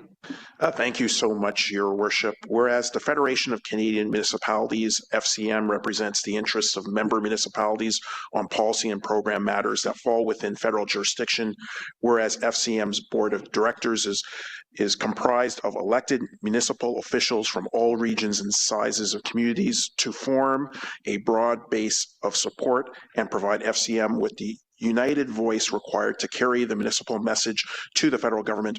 And whereas FCM's annual general meeting will be held in conjunction with the annual conference and trade show June 4th to June 7th, 2026, followed by the election of FCM's board of directors. And whereas Ottawa City Council supports Councillor Tim Tierney on his bid to run for the president position on FCM, and whereas Councillor Tim Tierney would be the first president from Ottawa since 1942, Mayor Stan Lewis, be it resolved that the Council of the City of Ottawa endorse Councillor Tim Tierney to stand for election on FCM's Board of Directors for the period starting in June 2026 and ending June 2027. And be it further resolved that costs associated with the councillor's candidacy and with fulfilling the role should he be successfully elected, be covered by the council administration budget in accordance with the council expense policy. Thank you, Councillor King. Councillor Johnson. Thank you very much, Mr. Mayor. So I just wanted to, offer my support for this motion. I had the pleasure and honor of serving on the FCM as well, and during that time, I was able to see Councillor Tierney's complete commitment to that role. I think that he's proven time and time again that he's really able to grab attention on significant issues, and I think that giving a national stage will be a great place to play to his strengths. I know that he's been very passionate about municipal issues and advocating strongly with other levels of government for conflicts and challenges that face our community. And so certainly I'm looking forward to having Ottawa as the chair. It will mean obviously that we will see less of the councillor around the table at council and committee during that time, because it is such an enormous time commitment. But I think that's a trade-off that, given the scope of the role and the associated challenges with the role, that this council will ultimately support. So thank you. Thank you, Councillor Johnson. Is that carried? Councillor Plante has a motion on a fence at Andrew Fleck Daycare on suspension of the rules. Is that carried? Councillor Plante. Whereas pursuant to Section 37 of the Planning Act, bylaw 2021-227 required $738,000 to be provided from Barwood Limited Partnerships Minto in order to complete a cycling project in the vicinity of Beechwood, with residual amounts to be placed in a Ward 12 Cycling and Pedestrian Improvement Fund. And whereas the cycling project has been completed and residual funds remain in the amount of $85,625 with interest occurring. And whereas pursuant to Section 37 of the Planning Act, an amending agreement following bylaw 2020-229 anticipated receiving funds for security upgrades to a daycare in Ward 12 from the applicant on a project at 112 and 134 Nelson Street. And whereas funds from project at 112 and 134 Nelson Street have not yet been received due to a delay in the start of the project, and whereas the necessary security upgrades have been constructed within the George Street right-of-way on the Andrew Fleck Children's Services facility located at 195 George Street in order to address security concerns from the social disorder in the area originating from the adjacent pedestrian realm. And whereas staff consider it appropriate to allocate residual funds from the completed cycling project to the security updates project, and whereas Barwood Limited Partnerships has provided consent for residual funds to be allocated elsewhere in Ward 12, therefore be it resolved that residual funds from the completed improvement held pursuant to bylaw 2021-227 be provided to Andrew Fleck Children's Services at 195 George Street as a reimbursement for completed security upgrades, and be it further resolved that the general manager, planning, development, and building services be delegated the authority to enter in the agreement with Andrew Fleck Daycare Facility at 195 George Street, outlining the details for such reimbursement. Thank you, colleagues, for indulging in this. Essentially what happened was the Andrew Fleck Daycare was about to move. They were having a lot of issues with break-ins, with security concerns, with staff turnover. Since we have installed the fence 2 years ago, there hasn't been a single call to police or to 311 or to bylaw or to anyone. It has really, really improved the security situation there. So I really appreciate staff who worked on this with me, and obviously we appreciate our childcare providers in Ward 12. They really make a huge difference in the lives, especially for women who need to get back to work. So anything we can do to help facilitate the care that they provide to our kids is something I'm ready and willing to fight for. Merci beaucoup. Merci à vous. Is that carried? Thank you. Notices of motion, Councillor Menard. Thank you very much, Mayor. Whereas giveaway weekends were introduced to the City of Ottawa in 2007 and quickly became a popular community-driven initiative that encourages residents to share reusable items with neighbors rather than sending them to landfill. And whereas giveaway weekends support the city's waste reduction and diversion objectives by promoting reuse, extending the life of household goods, and reducing the volume of bulky items disposed of at the trail. And whereas these events help strengthen neighborhood connections by focusing on sharing, sustainability, and local community engagement. And whereas giveaway weekends have been halted since the COVID-19 pandemic in 2020. And whereas residents across Ottawa have continued to express interest in the return of giveaway weekends and have demonstrated strong support for practical reuse initiatives. And whereas the City of Ottawa continues to advocate for sustainability, climate action, and waste reduction activities through education, outreach, and community-based programs. It's also Earth Day today, Mayor. Therefore, be it resolved that Council endorse the return of giveaway weekends in Ottawa as a positive, community-focused initiative that promotes reuse, waste reduction, and neighbourhood engagement. And be it further resolved that the first 2026 giveaway weekend be scheduled on May 30th and 31st of this year. Thank you. Excellent. Thank you, Councillor Menard. Councillor Dudas. Thank you very much. Whereas water main breaks and related water service disruptions can occur at any time across the City of Ottawa. Whereas unplanned water service interruptions have a major impact, with both residents and businesses relying on timely and accurate information to respond to and plan accordingly. Whereas members of council frequently receive inquiries from residents regarding water disruptions in the absence of a standardized notification process or a single reliable source of information. Whereas there's a need to strengthen communications, improve internal coordination, and enhance public access to information regarding water service disruptions.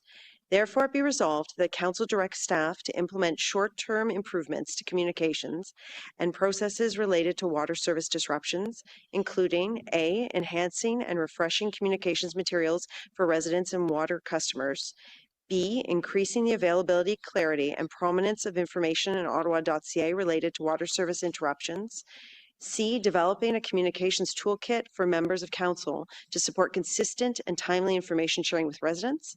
And D, reviewing existing internal notification processes to identify areas for improvement, including the provision of training for staff responsible for issuing notifications. Be it further resolved that staff be directed to explore and report back by Q1 2027 on medium to long-term opportunities to improve communication and notification of water service disruptions, including A, increasing public awareness and understanding of water service interruptions and how they are communicated, and B, explore options including possible platforms or notification systems to improve public access to information related to water service disruptions. Thank you, Councillor Dudas. Motion to introduce bylaws. Councillor Leeper. That the bylaws listed on the agenda under motion to introduce bylaws, 3 readings be read and passed. Is that carried? Confirmation bylaw, Councillor Leeper. That the following bylaw be read and passed to confirm the proceedings of the council meeting of April 22nd, 2026. Is that carried? Inquiries. Councillor Plante. Yes, thank you so much. And thanks to Troy. I know we were going back and forth on email on this, so thank you so much.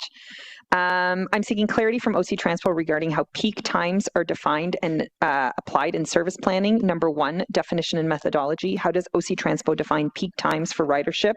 What data, metrics, and thresholds are used to determine when a period qualifies as peak? Is it passenger counts, load factors, time of day, seasonal variation? 2, current peak periods. What are the current designated peak periods? Do these vary by route, corridor, or mode, and are they applied systems-wide? 3, variability and updates. How frequently are peak periods reviewed and updated? Have there been any recent changes to peak period definitions or schedules? 4, is OC Transpo anticipating any changes to peak periods in the coming weeks or months? And if so, what factors are driving these changes? Is it a return to office trends, seasonal shifts, service adjustments, or budgets? Merci. Merci. Any other inquiries? Motion to adjourn, Councillor Leeper. That the proceedings of the City Council meeting of April 22nd, 2026 be adjourned. Is that carried? Thank you, everyone.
Good afternoon, everyone. Bonjour tout le monde. Thank you for joining us for today's media availability. Merci de vous joindre à nous pour le point de presse d'aujourd'hui. I will now invite each agency in alphabetical order to ask their questions. You may ask one question with a follow-up. Par ordre alphabétique, j'invite maintenant chaque organisme à poser une question de suivi. So we'll start with Arthur White-Crummy, CBC Ottawa. We should have had a coin toss to decide who was. It would be going easier first. that way. I don't mind being first. I guess I'll start by asking, there was a memo we got recently about the growth management strategy. It seems as though you received a letter from the provincial municipal affairs minister raising some concerns about the city's population projections, which honestly I found confusing because I thought we'd already incorporated the provincial population projections. But I'm just wondering if you could react to that letter. How do you feel about the provincial minister intervening in our process to decide how we as a city grow? They've of course done this in the past to some controversy. How do you feel about them doing it again? I don't look at it that way. The way I look at it is that whatever we decide about future growth in our city, the province is going to have a say in that. They have to approve our official plan. They have to approve any amendments to it. So, you know, whatever is being added to the official plan in the future is something that will have to go through the provincial government anyway. So we might as well work together on a process that yields an outcome that the residents of Ottawa are comfortable with, City Council is comfortable with, and the province of Ontario is comfortable with. So I think what you saw in the memo is we're seeing from the province that they want us to take a certain approach to this. We need to take time to digest that, to work on it, to come up with a plan to move forward. I think you've seen over and over again that this council is very concerned about sprawl. We don't want to add parcels of land to the urban boundary unnecessarily. We want to stay focused on as much intensification as possible. So we need to strike the right balance here going forward. It's a delicate balance, and one of the stakeholders, one of the critical stakeholders, is the government of Ontario because they have the final say over it. So we need to work with them, achieve an outcome that works for everyone, and we're going to continue to make those decisions on the original timeline, which was always that early in the next term of council, any decisions about that would be made. You talked about concerns that council has had about sprawl and the cost of sprawl. Some of the options on the table, though, there were 5 options in that memo. Some of them seem to involve or would require a significant expansion of the urban boundary. There's a large emphasis on single-family homes. What do you think about that? And should residents be prepared, given where the province is, given those options, for a significant expansion of the urban boundary? I don't think we're at that stage yet of knowing what the final outcome is going to look like. Look, let's be clear too, though, that the population of Ottawa is now forecast to grow by 500,000 people over the next 25 years, give or take. That's a big number. We're going to need housing for all of those people. We're going to need infrastructure. We're going to need a strong, sustainable growth plan for the city of Ottawa. We don't know what that looks like yet, and I look forward to a very healthy and productive process during which the public will be consulted and their opinions matter, leading to an outcome that works for everyone. So I don't think we know yet what this is going to look like in the final form, but we do know the city's growing rapidly. Lots more people are coming here. We have to meet our intensification objectives. We don't want to see a lot of sprawl, but we do have to make room for a lot more people as the population grows. Thank you. On va Frédéric Pépin, Radio-Canada. Monsieur le maire, si vous Radio-Canada. If you may, I'll start with a question to staff regarding the social infrastructure. Can you explain how this will work? There's the 50 meter from the access of a facility, and then the fines. To whom? To all the participants, to the organizers? And then who will manage all this? How will we know which church or which school is subject to this bylaw? Alors, I think it would be useful for the population to know. Thank you for the question. The access zones, once the bylaw is carried, the social infrastructures will be asking for the creation of a safety access zone in a 50-meter distance on public properties around the access points. That is a sidewalk or a laneway for traffic where it meets with the public property. And a sign will be installed near the access area to indicate that the access zone is there, and the demonstration can still go on outside these bubble zone at a distance that will allow for safe access to the social infrastructure while the demonstrator can be heard and seen during the opening hour of the facilities. And can you talk about the fines that may go from $150 to $500, but to who? Who will get the fine? Every single demonstrator or the organizer? Well, it will be determined based on circumstances.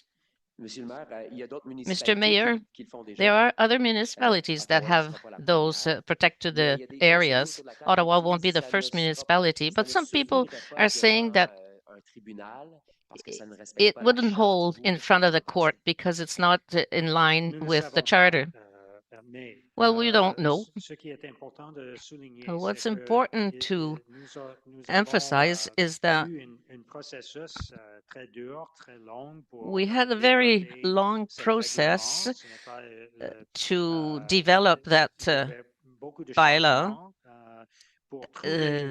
There were a lot of changes brought to find a balance, a well-balanced approach to protect the right to demonstrate and also to protect the access of a facility. We know that several residents feel threatened by demonstrations, and we don't want this in the future. So it's important to find a well-balanced approach. And what the staff has recommended is something that will most likely be able to face the legal process. Regarding violence towards paramedics, 3 in the past few days. In one case, somebody spit in the face of the paramedic, but in another one, people were armed. So what can the city do to protect the paramedics better?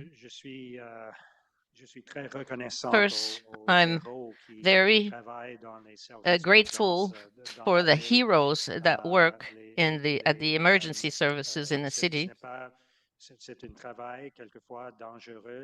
It can be a dangerous line of work. And I'm very grateful that in these incidents, it wasn't a fatal encounter. I think that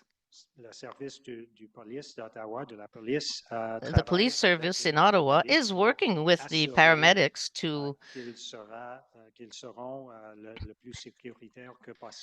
to ensure their safety in such circumstances. And